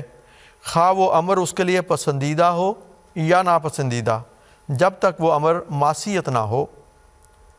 اور یہ بہت بنیادی بات ہے کہ ہم نے اطاعت کرنی ہے اور فساد نہیں پھیلانا. حضرت عبداللہ بن عباس بیان کرتے ہیں کہ حضرت صلی اللہ علیہ وسلم نے فرمایا اگر کوئی شخص اپنے امیر میں کوئی ناگوار یا بنظر ظاہر بری بات دیکھے تو وہ صبر کرے، یعنی جماعت سے وابستہ رہے، کیونکہ جو شخص تھوڑا سا بھی جماعت سے الگ ہو جاتا ہے اور تعلق توڑ لیتا ہے وہ جہالت کی موت مرتا ہے. اس ارشاد سے بھی رہنمائی ملتی ہے کہ آپ دعا کریں اگر ایسے ظالم حکمران آپ پر مسلط ہو گئے ہیں جو بنیادی انسانی حقوق کو بھی نہیں دیتے، تو خدا سے دعا مانگیں، خدا اس بات پر قادر ہے کہ وہ ان کو اٹھا لے. تو ان کے لیے، لیکن اس کے ساتھ ساتھ اپنی حالت کو بھی تو بدلے نا. تو پھر خدا کے یہ وعدے ہیں کہ وہ مومنوں کو بے یار و مددگار نہیں چھوڑتا، بے آسرا نہیں چھوڑتا. ہمارے اس زمانے میں دیکھ لیجئے، پاکستان کی مثال لے لیجئے، جماعت کو بنیادی انسانی حقوق سے محروم کیا جا رہا ہے، قانوناً محروم کیا جا رہا ہے، اور مذہبی آزادی کے فقدان کا یہ حال ہے کہ ہمیں نماز پڑھیں تو انہیں تکلیف ہوتی ہے، اللہ کا نام لیں تو اس پہ تکلیف ہوتی ہے. لا الہ الا اللہ محمد رسول اللہ جو دنیا کی ایک عظیم الشان صداقت ہے، اس کا اظہار کریں تو کہتے تم کون ہوتے ہو کہنے والے. لیکن ہمیں ہمارے امام نے کیا بتایا؟ ہم سال ہا سال سے اس ظلم کو برداشت کر رہے ہیں. کبھی کسی نے دیکھا کہ ہم سڑکوں پہ نکلے ہوں، ٹائر جلائے ہوں، ٹریفک کو جیم کیا ہو، لوگوں کے گھروں کو پہ حملے کیے ہوں یا حکومتی پراپرٹیز کو نقصان پہنچایا ہو؟ نہیں. ہمیں یہی حکم ہے ہمارے امام کا کہ عدو جب بڑھ گیا شور و فغاں میں، نہا ہم ہو گئے یار نہا میں. خدا کی طرف توجہ کرو، اور جو اصل مقصد ہے اس سے نہیں ہٹنا. ہم نے صبر سے کام لینا ہے، ہم نے ملک کے اور عوام کے لیے بھلائی کا سوچنا ہے، بھلائی کا جو ہم کر سکتے ہیں ہم کرتے ہیں اور کرتے رہیں گے. خدا ہمارے کاموں کا متکفل ہے. اگر ایک جگہ پہ یہ ظلم اور زیادتی بڑھتی رہ رہی ہے، ساری دنیا میں دیکھیں خدا کے فضل کس طرح نازل ہو رہے ہیں، اور وہاں بھی ہو رہے ہیں، وہاں بھی رو رہے ہیں. وہ قربانیوں، ان قربانیوں کا پھل ہے جو ساری جماعت کو عطا ہو رہے ہیں. اور سب سے بڑھ کر یہ کہ اللہ تعالیٰ کی محبت کی نشانیاں ان میں دلوں میں پیدا ہو رہی ہیں، اللہ کے قرب کی طرف توجہ پیدا ہو رہی ہے. تو یہ وہ بہترین لایا عمل ہے کہ فساد نہیں کرنا، کیونکہ ان اللہ لا یحب المفسدین. بالکل. ڈاکٹر صاحب، جس طرح آپ نے جو آپ نے سوال بھیجا ہے اس سے یہ تاثر مل رہا ہے کہ گویا جو ابتدائے اسلام میں اسلام کی تبلیغ تلوار کے ساتھ ہوئی، یہ ہرگز جماعت احمدیہ کا اور اسلام کا یہ موقف ہے ہی نہیں سرے سے. ہاں، یہ مخالفین اسلام کا نظریہ تو ہو سکتا ہے، یا مودودی صاحب تو شاید اپنی کتابوں میں یہ لکھ سکتے ہیں، لیکن جماعت احمدیہ نے واضح طور پہ بات بیان فرمائی، اور خود قرآن کریم اس بات کا اظہار کر رہا ہے کہ جو آقا و مولا حضرت محمد مصطفیٰ صلی اللہ علیہ وسلم کو بھی جنگوں میں شمولیت کرنی پڑی، وہ محض دفاعی جنگیں تھیں، اور ان کا مقصد بھی نہ صرف یہ کہ مساجد کو باقی رکھنا تھا بلکہ تمام عبادت گاہوں کی حفاظت کرنا تھا. ایک تو یہ بات جاننا بہت ضروری ہے، اور دوسری بات یہ بھی جاننا بہت ضروری ہے کہ جماعت احمدیہ کے ماننے والوں کے لیے تو بہت آسان راستہ ہے. ہم ایک امام کو ماننے والے ہیں، ہم نے جب بھی لڑنا ہے امام کے پیچھے ہی لڑنا ہے، اور امام کے لڑنے کا طریقہ کار دعا دعا اور دعا ہی ہمیں سکھایا جا رہا ہے. ہم نے یہی کرنا ہے. گفتگو کو آگے لے کے چلتے ہیں. فضل صاحب ہمارے ایک بھائی ہیں محمد احسان شائق صاحب، اور اگر میں ان کے شہر کا نام ٹھیک لے رہا ہوں، فرانس کا شہر ہے، اگر نام میں ٹھیک نہیں لے رہا تو برائے مہربانی مجھے معاف کر دیجیے گا. لیون فرانس سے وہ یہ سوال کر رہے ہیں کہ اللہ تعالیٰ نے حضور صلی اللہ علیہ وسلم کو اپنی والدہ حضرت آمنہ کی قبر پر دعا کرنے سے کیوں منع فرمایا تھا؟ میں چاہوں گا کہ آپ اس سوال کی بھی وضاحت کریں اور اس کا جواب بھی دیں. یہ سوال ایک لحاظ سے جذباتی لحاظ سے بھی ہمارے لیے ایک کیفیت ایسی پیدا کر دیتا ہے جس کی میں پہلے وضاحت کرنا چاہتا ہوں، اس کے بعد اس معین سوال کا بھی جواب دوں گا۔ ایک بات تو یہ بات یاد رکھنی چاہیے کہ حضور صلی اللہ علیہ وآلہ وسلم نے اپنی والدہ کی قبر پر دعا کی یا نہیں کی، یہ اس کو بعد میں ہم ڈسکس کریں گے، لیکن کسی کے بارے میں یہ کہنا کہ وہ جنت میں ہے یا جہنم میں ہے، اس کے ساتھ کوئی تعلق نہیں ہوتا۔ یہ خدا کا کام ہے، خدا تعالیٰ ایک گناہ گار سے گناہ گار اور کسی شخص کو بھی، یہ خدا کی مرضی ہے کس کو وہ جنت میں پہنچاتا ہے، اور پھر اس معاملے میں کسی کا کوئی دخل نہیں ہے۔ یہ اتنا عظیم الشان وجود محمد مصطفیٰ صلی اللہ علیہ وآلہ وسلم جیسا جس ماں سے پیدا ہوا، اس کے بارے میں ہماری زبان تو بات کرتے ہوئے، ہاں حضور صلی اللہ علیہ وآلہ وسلم نے کو اللہ تعالیٰ نے کیوں منع کر دیا؟ قرآن کریم کی بعض آیات ہیں جن سے یہ پتہ چلتا ہے کہ عام طور پر یہ صرف رسول اللہ صلی اللہ علیہ وسلم کے لیے نہیں تھا، بلکہ ایک عمومی حکم تھا۔ اللہ تعالیٰ قرآن کریم میں فرماتا ہے ما کان للنبی والذین آمنوا ان یستغفروا للمشرکین ولو کانوا اولی قربی من بعد ما تبین لہم انہم اصحاب الجحیم۔ پھر اسی طرح اور بعض آیات ہیں جن سے پتہ چلتا ہے کہ حضور صلی اللہ علیہ وآلہ وسلم نے اپنے صحابہ کو اپنے مشرک والدین کی قبروں پر جانے سے منع کیا تھا، اور یہ ایک انتظامی بات تھی کہ ان کا معاملہ اب خدا کے سپرد ہے، ہمیں اب اس معاملے میں دخل دینے کی ضرورت نہیں، اللہ تعالیٰ ان کو جنت میں داخل کرے۔ یا یہ جہاں تک حدیث کا تعلق ہے، حدیث میں پڑھ دیتا ہوں، حضرت ابو ہریرہ رضی اللہ تعالیٰ عنہ بیان کرتے ہیں کہ حضور صلی اللہ علیہ وآلہ وسلم اپنی والدہ کی قبر کے پاس تشریف لائے، اور والدہ کی قبر دیکھ کر آپ کی آنکھوں میں آنسو آ گئے، اور وہاں پر کچھ دیر حضور صلی اللہ علیہ وسلم ٹھہرے، اور جیسے ذکر ہے سنن ابی داؤد کی یہ حدیث ہے کہ حضور صلی اللہ علیہ وسلم وہاں پر کچھ دیر روتے رہے، اور پھر حضور صلی اللہ علیہ وآلہ وسلم نے یہ فرمایا کہ میں نے اپنے رب سے یہ اجازت مانگی تھی کہ میں اپنی والدہ کے لیے دعا کروں، لیکن مجھے اس کی اجازت نہیں دی گئی۔ تو یہ ایسے لگتا ہے کہ چونکہ حضور صلی اللہ علیہ وآلہ وسلم نے اپنے سارے صحابہ کو منع کر دیا تھا کہ تم نے اپنے مشرک والدین کے لیے دعا اس رنگ میں نہیں کرنی،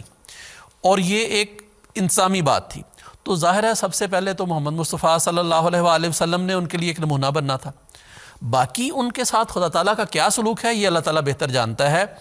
حضور صلی اللہ علیہ وآلہ وسلم کی والدہ کو اللہ تعالیٰ نے کیا کیا نعمتیں عطا فرمائیں، کن کن نعمتوں میں ان کو رکھا، اور پھر جن لوگوں نے آپ کے ساتھ اس نے سلوک کیا،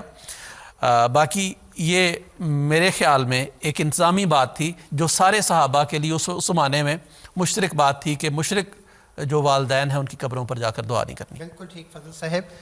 ناظرین اگلا سوال لے کر ہم گانا چلتے ہیں اور ساجد محمود صاحب سے بات کرتے ہیں۔ السلام علیکم ساجد محمود صاحب۔ وعلیکم السلام ورحمۃ اللہ۔ ساجد صاحب، جو میں آپ کے سامنے سوال پیش کرنا چاہتا ہوں، یہ ہمارے ایک بھائی سرفراز صاحب ہیں فیصلہ آباد سے، انہوں نے بھی کیا، اور اسی قسم کا سوال ہمارے بھائی عارف الزمان صاحب نے بنگلہ دیش سے بھی کیا ہے۔ اب دیکھیں کیونکہ آج 21 مارچ ہے اور 2 دن کے بعد 23 مارچ کا دن ہے، اور جیسے کہ پروگرام کی ابتدا میں خاکسار نے یہ عرض کی تھی کہ 23 مارچ سن 1889 یعنی تقریباً 131 سال پہلے حضرت اقدس مسیح موعود علیہ الصلوۃ والسلام نے، حضرت مرزا غلام احمد قادیانی علیہ الصلوۃ والسلام نے جماعت احمدیہ کا آغاز فرمایا، پہلی بیعت لی۔ یہ بیعت آپ نے لدھیانہ میں لی تھی جہاں پر صوفی احمد جان صاحب کا گھر تھا۔ تو ہمارے دونوں بھائی جو سوال کرنا چاہ رہے ہیں وہ یہ پوچھنا چاہ رہے ہیں کہ یہ فیصلہ کہ پہلی بیعت لدھیانہ میں لی جائے حضرت مسیح موعود علیہ الصلوۃ والسلام کا اپنا فیصلہ تھا یا کوئی الہام ہے اس کے بارے میں، تو اس بارے میں ہمارے بھائیوں کی رہنمائی کر دیں۔ برہان صاحب، اس سوال کے حوالے سے عرض ہے کہ جو ہمیں حضرت اقدس مسیح موعود علیہ الصلوۃ والسلام کا بیعت لینے کے حوالے سے الہام ملتا ہے، اس میں تو لدھیانہ کا میرے علم میں کوئی ایسا ذکر نہیں ہے۔ چنانچہ حضور کو جو خدا تعالیٰ نے الہام کیا وہ تھا کہ وَصْنَعِ الْفُلْكَ بِأَعْيُنِنَا وَوَحْيِنَا، کہ کشتی تیار کرو، ہماری آنکھوں کے سامنے ہماری حفاظت میں ہوگی اور ہماری وحی کے مطابق ہوگی، یعنی ایک روحانی کشتی جو ہے وہ تیار کرنی ہے۔ اور فرمایا کہ مزید الہام ان الذین یبایعونک انما یبایعون اللہ ید اللہ فوق ایدیہم، کہ جو لوگ تیری بیعت کرتے ہیں اصل میں وہ پھر خدا تعالیٰ کی بیعت کریں گے، خدا تعالیٰ کی حفاظت میں جو ہے وہ آ رہے ہوں گے۔ جو لدھیانہ کے حوالے سے اگر جب ہم احادیث کو دیکھتے ہیں تو یہ بات ہمیں ایک کہہ سکتے ہیں کہ پیشگوئی کے رنگ میں جو ہے وہ ذکر تھی۔ صحیح مسلم میں حضرت صلی اللہ علیہ وسلم کی حدیث آتی ہے جس میں مسیح کو نبی اللہ کے حوالے سے ذکر کیا ہوا ہے، چنانچہ اس میں کہ دجالی تحریک کا خاتمہ جو ہے وہ ابن مریم کس طرح کرے گا، اس میں الفاظ آتے ہیں کہ حتیٰ یدرکہ بباب لد فیقتلہ، کہ پھر مسیح ابن مریم جو ہے وہ دجال کو باب لد پر پکڑ لے گا، جا پائے گا اور پھر اس کو قتل کر دے گا۔ چنانچہ اس لحاظ سے لد کے الفاظ صحیح میں حدیث میں آنا وہ اشارہ ہمیں بتا رہا ہے کہ ایسا مقام ہے جس میں یہ والے الفاظ یا اس سے قدر مشترک جو ہیں وہ وہاں پہ آ رہے ہیں۔ چنانچہ لد سے لدھیانہ جو ہے وہ مراد لیا جا سکتا ہے کہ حضرت اقدس مسیح موعود علیہ الصلوۃ والسلام نے اس مقام پر اپنی جماعت کا آغاز فرمایا جو ابتدا میں 40 افراد پر مشتمل تھی، اور اس جماعت کے ذریعے سے پھر پوری دنیا میں دجالی تحریکوں کا خاتمہ ہونا تھا اور دجال نے ختم ہونا تھا اور اسلام نے قائم ہونا تھا اس جماعت کے ذریعے سے۔ چنانچہ وہ والی خبر جو ہے وہ حدیث میں ہمیں جو ہے وہ ہمیں ذکر ملتی ہے۔ چنانچہ 40 افراد کا قافلہ حضرت اقدس مسیح موعود علیہ الصلوۃ والسلام کے زمانے میں ہی وہ 4 لاکھ افراد جو ہیں وہ اس ملک سے حضور پر حضور کی غلامی میں جو ہے وہ آگے۔ صوفی احمد جان صاحب کا غالباً ایک یہ بھی حضرت اقدس مسیح علیہ السلام کا منشا ہوگا کہ حضور کے اس بیعت کے سے پہلے ہی وہ حضرت مسیح موعود علیہ الصلوۃ والسلام سے عرض کرتے تھے بیعت کے حوالے سے بھی۔ چنانچہ جماعتی لٹریچر میں ان کا ایک شعر بھی بڑا معروف ہے جنہوں نے کہا حضور کو مخاطب کرتے ہوئے کہ ہم مریضوں کی ہے تم ہی پہ نظر، ایک اور جگہ پہ تم ہی پہ نگاہ بھی آتا ہے کہ ہم مریضوں کی ہے تم ہی پہ نظر، تم مسیحا بنو خدا کے لیے۔ چنانچہ اس لحاظ سے عین ممکن ہے کہ ان کی اس خواہش کو مد نظر رکھتے ہوئے بھی حضرت اقدس مسیح موعود علیہ الصلوۃ والسلام نے اس جگہ کا جو ہے وہ انتخاب فرمایا ہو۔ بالکل ٹھیک ساجد صاحب، آپ نے ہر پہلو سے اس کا ذکر کر دیا ہے۔ صوفی احمد جان صاحب اس پہلی بیعت کے موقع سے پہلے فوت ہو چکے تھے، لیکن آپ نے اپنے ایک شعر میں بھی کہا تھا کہ حضرت مسیح موعود علیہ الصلوۃ والسلام کو مخاطب کرتے ہوئے فرمایا تھا کہ تم مسیحا بنو خدا کے لیے، تو غالباً اس کی طرف بھی اشارہ ہو۔ بہرحال یہ تمام پہلو ناظرین کے سامنے ہیں۔ نصیر قمر صاحب، ہمارے بھائی ہیں منیر احمد صاحب عمان سے، وہ ایک سوال پوچھ رہے ہیں، میں آپ کے سامنے رکھ دیتا ہوں۔ وہ کہتے ہیں کہ حضرت اقدس مسیح موعود علیہ الصلوۃ والسلام کے گھر کو اللہ تعالیٰ نے عافیت کا گھر قرار دیا ہے، 4 دیواری کے اندر آنے والوں کو بلاؤں سے بچانے کا وعدہ کیا گیا ہے، یہ عافیت اور 4 دیواری اس سے کیا مراد ہے، وہ اس کی وضاحت چاہتے ہیں۔ بالکل درست ہے، خدا کے معمور ہمیشہ وہی عافیت کا حصار ہوا کرتے ہیں اپنے وقت میں، اور اس زمانے میں حضرت مسیح موعود علیہ الصلوۃ والسلام نے کو اللہ تعالیٰ نے عافیت کا حصار بنا کے بھیجا۔ آپ نے ایک موقع پہ یہ بھی فرمایا کہ اس زمانے کا حصن حسین میں ہوں، بہت مضبوط قلعہ میں ہوں، اور جو اس میں آئے گا وہ آفات سے بچایا جائے گا۔ اور وہ جو عافیت کا حصار والا ہے وہ ہے، آپ فرماتے ہیں درندے ہر طرف میں عافیت کا ہوں حصار۔ اور حضرت اقدس مسیح موعود علیہ الصلوۃ والسلام کو اللہ تعالیٰ نے یہ بتایا تھا الہاماً، خاص طور پہ طاعون کے زمانے میں یہ آپ کو الہاماً یہ بتایا گیا کہ انی احافظ کل من فی الدار، کہ میں ہر اس شخص کو جو تیرے گھر کی 4 دیواری میں آئے گا، تیرے گھر میں آئے گا، اس کو غیر معمولی طور پر اس کی حفاظت کروں گا۔ اور حضرت اقدس مسیح موعود علیہ الصلوۃ والسلام نے اس موقع پہ اللہ تعالیٰ سے علم پا کر اس الہام کی روشنی میں اب اپنے افراد جماعت کو یہ ہدایت فرمائی تھی کہ جہاں تک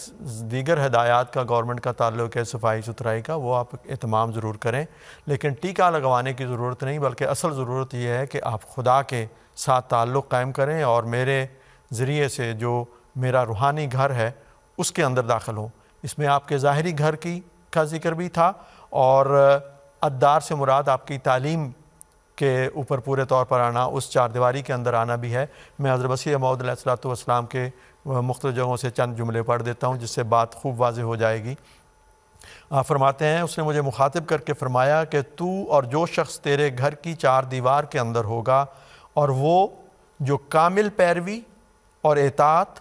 اور سچے تقوی سے تجھ میں محو ہو جائے گا وہ سب طاعون سے بچائے جائیں گے۔ ان میں سے ایک ایک لفظ جو ہے وہ قابل غور ہے۔ کامل پیروی اور اطاعت اور سچے تقوی سے تجھ میں محو ہو جائے گا وہ سب طاعون سے بچائے جائیں گے، اور ان آخری دنوں میں خدا کا یہ نشان ہوگا تا وہ قوموں میں فرق کر کے دکھلاوے، لیکن وہ جو کامل طور پر پیروی نہیں کرتا وہ تجھ میں سے نہیں ہے، یہ ایک انذار بھی ہے۔ آپ فرماتے ہیں اس نے مجھ پر وحی نازل کی ہے کہ میں ہر ایک ایسے شخص کو طاعون کی موت سے بچاؤں گا جو اس گھر کی چار دیوار میں ہوگا،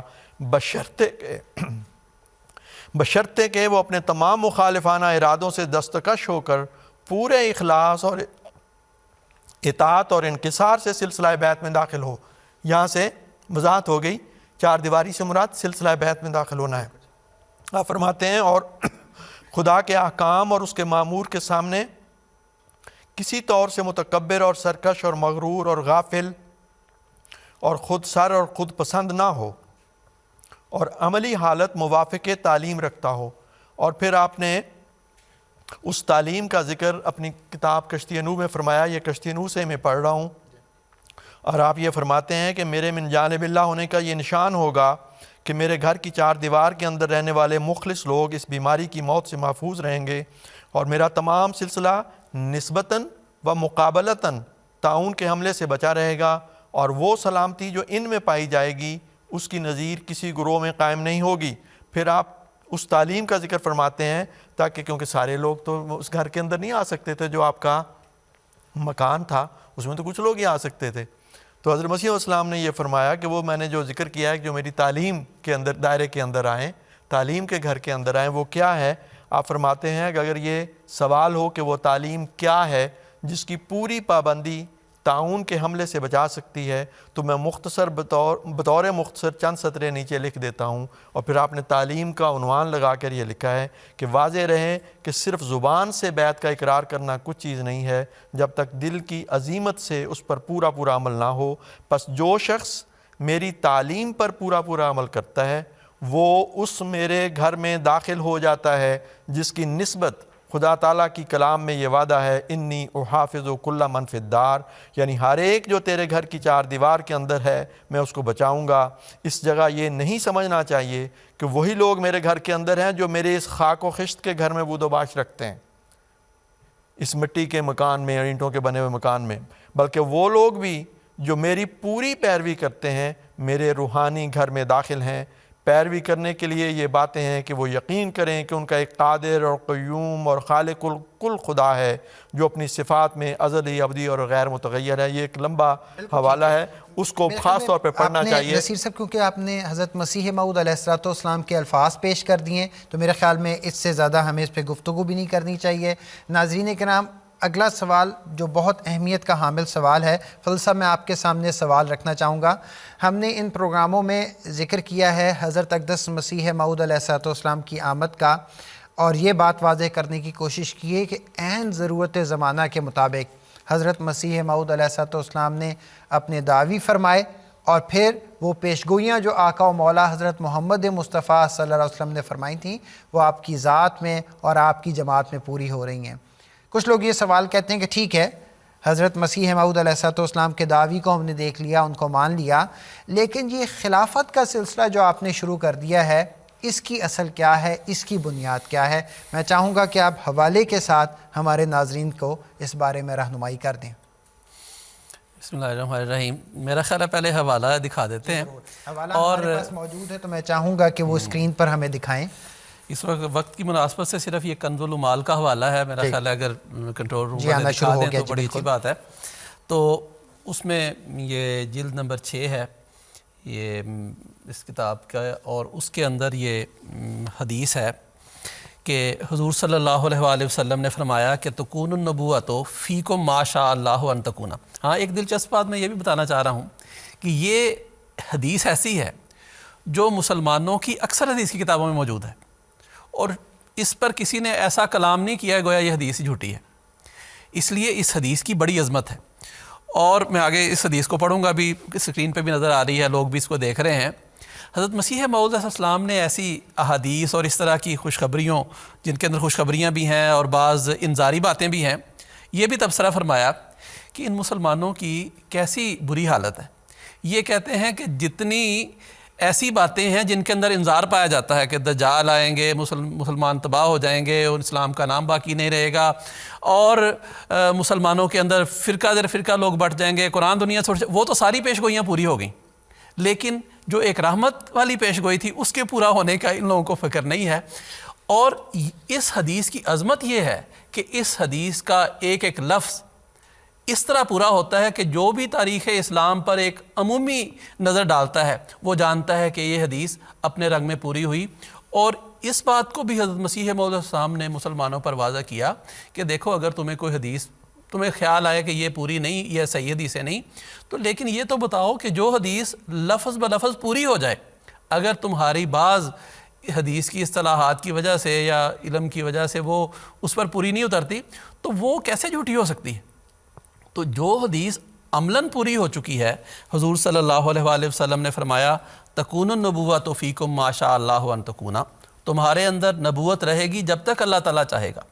ثم یرفعھا اذا شاء ان یرفعھا، اور جب اللہ تعالیٰ چاہے گا اس کو اٹھا لے گا، ثم تکون خلافتا علی منہاج النبوۃ، پھر اس کے بعد خلافت ہوگی منہاج نبوت پر، فتکون ما شاء اللہ، اور اس وقت تک رہے گی جب تک اللہ تعالیٰ چاہے گا۔ اور بس دوسری حدیثوں سے پتہ چلتا ہے کہ حضور صلی اللہ علیہ وآلہ وسلم کی وفات کے بعد قریباً 30 سال خلافت رہنی تھی۔ بین ہی حضور صلی اللہ علیہ وآلہ وسلم کی اس پیش گوئی کے مطابق جب خلافت راشدہ کا کسی وجہ سے بھی وہ ختم ہوئی، فرمایا ثم یرفعھا اذا شاء ثم تکون ملکن عزوزا، پھر اس کے بعد تکلیف دہ بادشاہت ہوگی۔ ظاہر ہے خلافت راشدہ کے بعد ایک بادشاہت کا سلسلہ شروع ہوا، لیکن ان میں بڑے اچھے اچھے بادشاہ بھی تھے، نیک تھے، صالح تھے، اور ان کے اندر نیکی اور تقوی کا ایک معیار تھا۔ لیکن فرمایا کہ ایک زمانہ آئے گا کہ اللہ تعالیٰ اس بادشاہت کو بھی اٹھا لے گا، ثم ملکن جبریتن، پھر ظالم جابر بادشاہ آ جائیں گے۔ اور یہ بھی مسلمانوں نے دیکھا کہ شروع میں جو بادشاہ تھے، حضرت عمر بن عبدالعزیز جیسے یا حضرت امیر معاویہ رضی اللہ تعالیٰ عنہ جیسے، ان کے بعد جب وہ خلافت جو یہ بادشاہت جو تھی وہ ایسے بادشاہوں کے سپرد ہو گئی جنہوں نے بڑے بڑے ظلم بھی کیے۔ ثم تکون، پھر فرمایا اب یہ جو سلسلہ ہے، جب فرمایا کہ یہ جب ظالمانہ بادشاہت کس طرح ختم ہوگی، ثم تکون خلافت علی منہاج النبوۃ، پھر اس کے بعد دوبارہ خلافت منہاج نبوت کے مطابق پر قائم ہوگی۔ اب ہمارا استدلال یہ ہے کہ اس وقت جماعت احمدیہ کے اندر جو خلافت جاری ہے، اس طرح کی خلافت قائم کرنے کے لیے ساری دنیا میں مسلمان اور اس کے پیچھے ان کی بادشاہتیں بھی ہیں پوری کوشش کر چکے ہیں، لیکن اس خلافت کا قیام نہیں کر سکے۔ اور پھر جب حضور صلی اللہ علیہ وآلہ وسلم فرما رہے ہیں کہ وہ ایسی خلافت ہوگی جو منہاج نبوت پر ہوگی، تو یہ بات خود بتا رہی ہے کہ آنے والا مسیح جو ہے وہ نبی اللہ ہوگا، تبھی تو اس منہاج نبوت پر اس کے ذریعے خلافت چلے گی۔ اگر وہ آنے والا مسیح نبی اللہ نہیں تھا تو وہ منہاج نبوت والی خلافت کیسے قائم ہو سکتی ہے؟ اگر مسلمان ان الفاظ پہ غور کریں، اور یہ ایک ایسی حدیث ہے جس کا لفظ بلفظ تاریخ اس پر گواہ ہے کہ یہ پوری ہو چکی ہے، تو اس پر سوائے اس کے کہ اگر وہ اس نتیجہ پر پہنچیں کہ جماعت احمدیہ کو اللہ تعالیٰ نے جو خلافت عطا فرمائی ہے وہ خدا کی طرف سے ہے، اور اس زمانے کے مسیح کے ذریعے وہ خلافت قائم ہوئی ہے، دنیا کی ظاہری طاقتوں کی وجہ سے خاص ساری بادشاہتیں مل جائیں، ایسی خلافت کا قیام کوئی دنیا کی ظاہری طاقت نہیں کر سکتی۔ بالکل ٹھیک فضل صاحب۔ اور فضل صاحب، ہمارے جو لوگ جماعت احمدیہ کے بارے میں تحقیق کرتے ہیں اور جستجو کرتے ہیں اور اس کی صداقت کو جاننا چاہتے ہیں، ان کو بھی اس حدیث کی طرف دیکھنا چاہیے، اس پہ غور کرنا چاہیے۔ دیکھیں، ایک بات آقا و مولا حضرت محمد مصطفیٰ صلی اللہ علیہ وسلم 1400 سال پہلے بیان فرما رہے ہیں، اور کتنی ڈیٹیل میں بیان فرما رہے ہیں۔ خلافت راشدہ کا ذکر فرمایا گیا ہے، اس کے اختتام کا ذکر فرمایا گیا ہے، پھر ایک زمانے کا ذکر کیا گیا جس میں مختلف قسم کی بادشاہت کے قیام کا ذکر فرمایا گیا، اور پھر دوبارہ خلافت علی منہاج نبوت پر آنے کا ذکر کیا گیا۔ اب آپ تاریخ پہ نگاہ ڈال لیں، جس طرح باقی ساری باتیں تاریخی طور پہ پوری ہوئی ہیں اور ان سے کوئی انکار نہیں کر سکتا،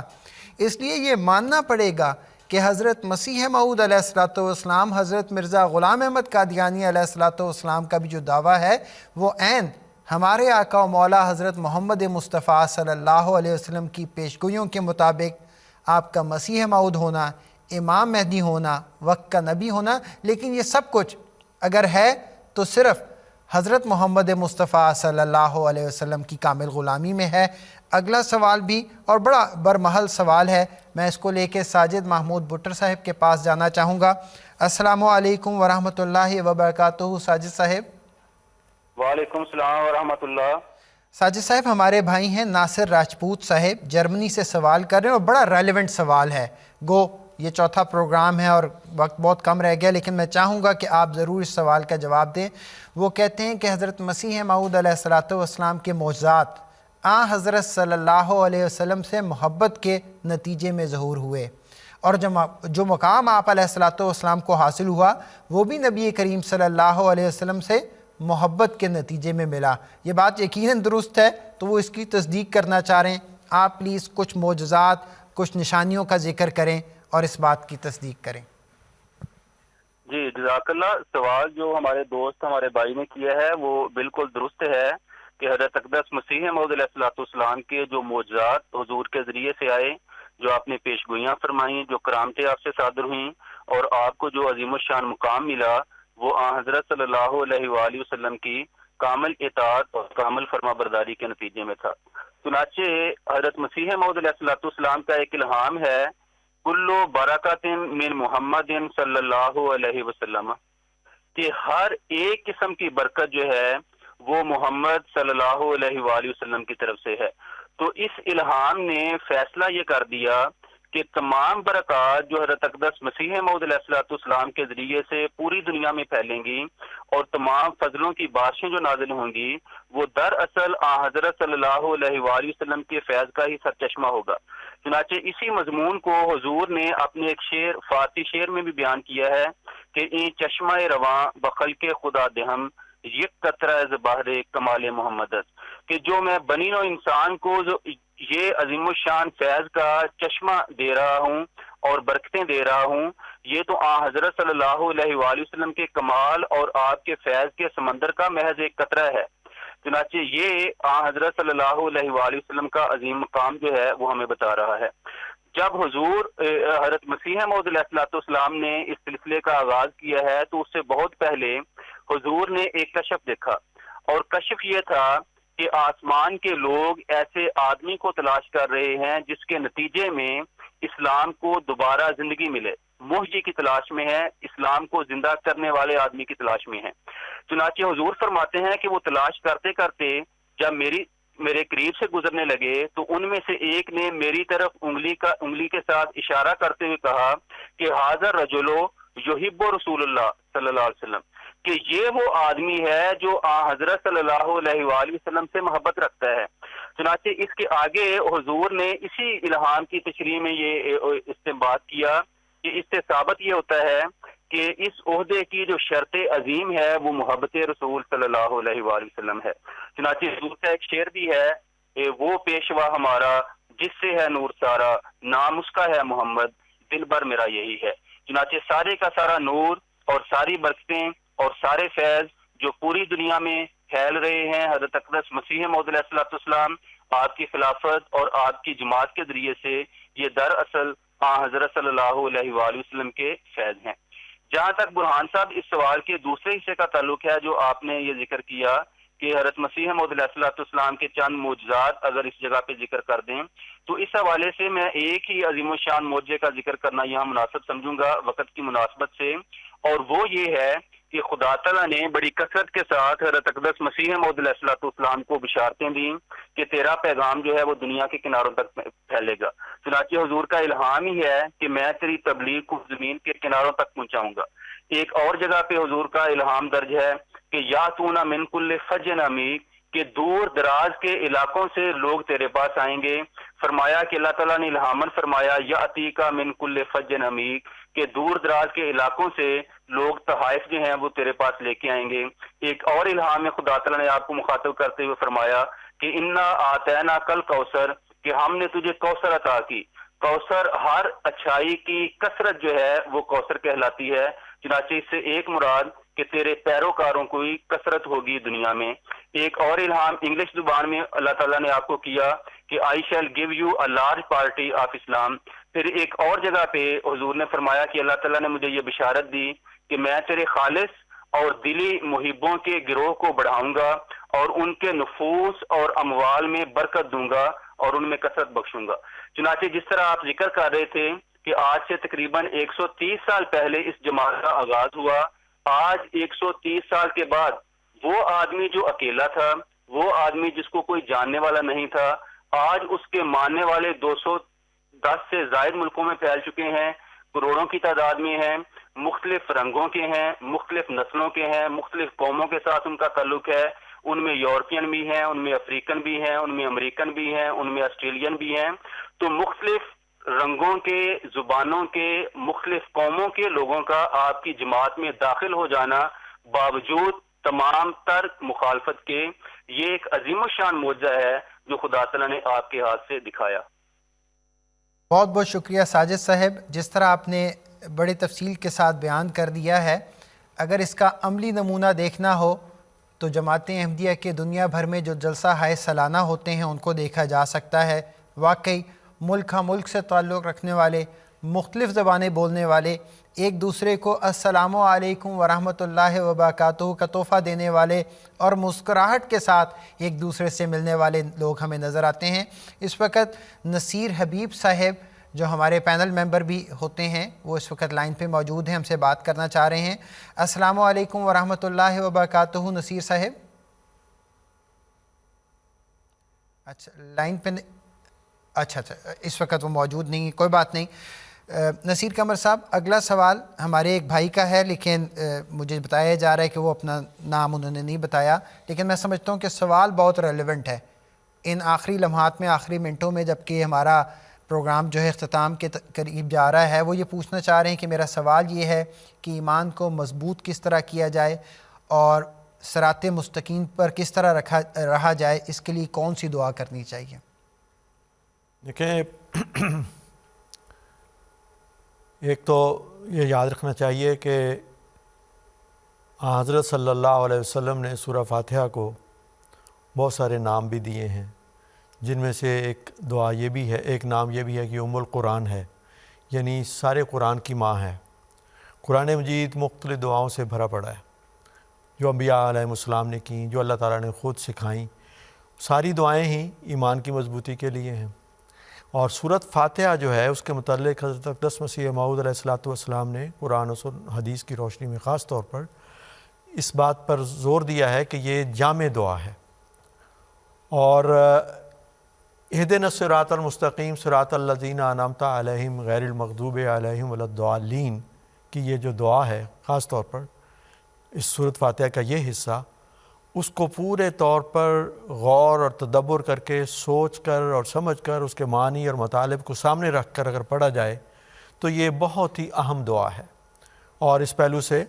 حضرت اقدس مسیح موعود علیہ السلام اور خلفائے کرام نے جو تفاسیر بیان کی ہیں ان کو پڑھا جائے، دیکھا جائے، اس میں اس کا ذکر ہے۔ ایک اور بات جو میرے ذہن میں آ رہی ہے وہ یہ ہے کہ اللہ تعالیٰ نے قرآن کریم میں ہمیں سکھایا کہ ربنا اننا سمعنا منادی ینادی للایمان ان آمنوا بربکم فآمنا، کہ یہ دعا سکھائی کہ جب اے ہمارے رب، ہم نے ایک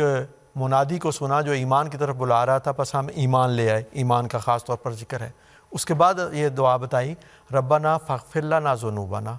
وکفر عنا سیئاتنا وتوفنا مع الابرار۔ اب اس ایمان پر قائم رہنے کے لیے ہمارے گناہوں کو بخش دے، ہماری کمزوریوں کو دور فرما دے، ہمیں ابرار کے ساتھ وفات دے۔ اور تیسری بات میں اس سلسلے میں یہ عرض کروں گا کہ سورت خلافت کا بھی ذکر ہو رہا ہے۔ خلافت کی ایک برکت اللہ تعالیٰ نے قرآن کریم میں یہ بیان فرمائی ہے وَلَيُمَكِّنَنَّ لَهُمْ دِينَهُمُ الَّذِي ارْتَضَىٰ لَهُمْ۔ خلافت کے ذریعے تمکنت نصیب ہوتی ہے، اور یہ تمکنت صرف مخالفین کے مقابل پر نہیں ہے،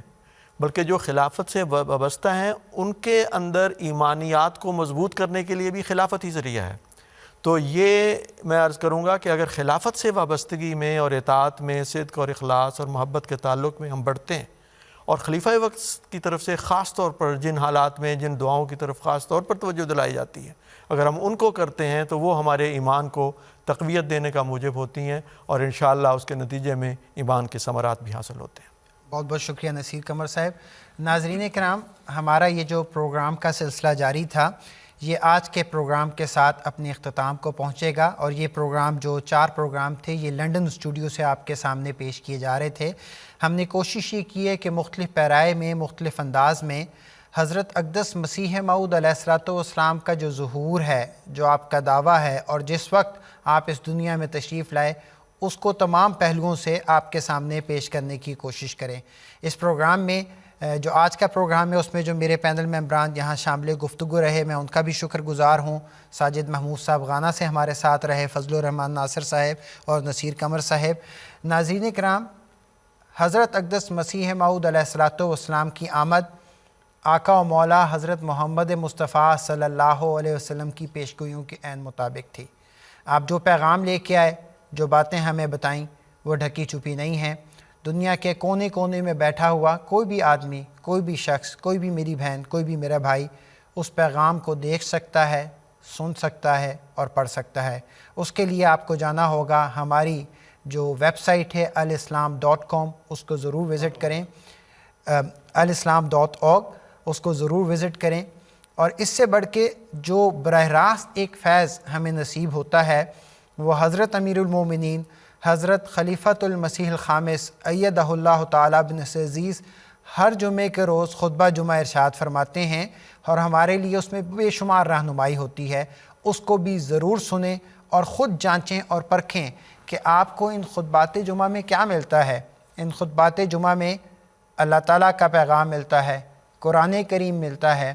حضرت صلی اللہ علیہ وسلم کی سنت اور حدیث ملتی ہے، اور پھر امام الزمان حضرت مرزا غلام احمد قادیانی علیہ الصلوۃ والسلام نے جو ان تعلیمات کی وضاحت فرمائی ہے وہ ہمیں نصیب ہوتی ہے۔ اور وقت کی مناسبت سے حضور ہماری رہنمائی فرماتے ہیں، اور ہمارے لیے تو وہ ڈھال ہیں جس کا وعدہ حضرت صلی اللہ علیہ وسلم نے بیان فرمایا تھا۔ حضرت اقدس مسیح موعود علیہ الصلوۃ والسلام نے اپنے چند اشعار میں یوں بیان فرمایا ہے: تم میں سے جس کو دین و دیانت سے ہے پیار، تم میں سے جس کو دین و دیانت سے ہے پیار، اب اس کا فرض ہے کہ وہ دل کر کے استوار، لوگوں کو یہ بتائے کہ وقت مسیح ہے، اب جنگ اور جہاد حرام اور کبیح ہے۔ ہم اپنا فرض دوستو اب کر چکے ادا، ہم اپنا فرض دوستو اب کر چکے ادا، اب بھی اگر نہ سمجھو تو سمجھائے گا خدا۔ یہی پیغام ہے جو حضرت اقدس مسیح موعود علیہ الصلوۃ والسلام نے ہمیں دیا، اور یہی وہ پیغام ہے، یہی وہ آواز ہے جو امام وقت حضرت خلیفۃ المسیح الخامس ایدہ اللہ تعالیٰ بن عزیز دنیا کے ہر بندے تک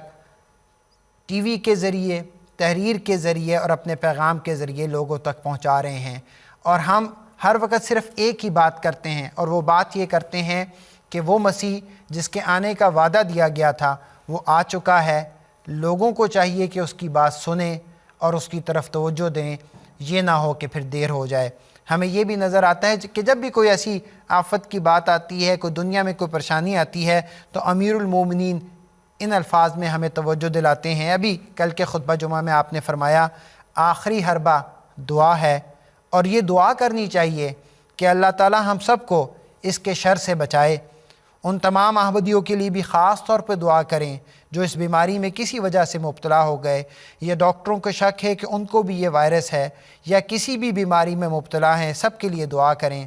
عمومی طور پر ہر ایک کے لیے دعا کریں کہ اللہ تعالیٰ دنیا کو اس وبا کے اثرات سے بچا کر رکھے۔ جو بیمار ہیں انہیں شفائے کاملہ عطا فرمائے، اور ہر احمدی کو شفا عطا فرمانے کے ساتھ ساتھ ایمان اور ایقان میں بھی مضبوطی پیدا کرنے کی توفیق عطا فرمائے۔ اللہم صلی علی محمد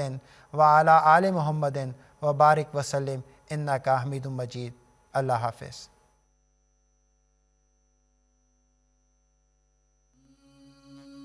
ہم تو رکھتے ہیں مسلمانوں کا دین، ہم تو رکھتے ہیں مسلمانوں کا دین، دل سے ہے خدا میں ختم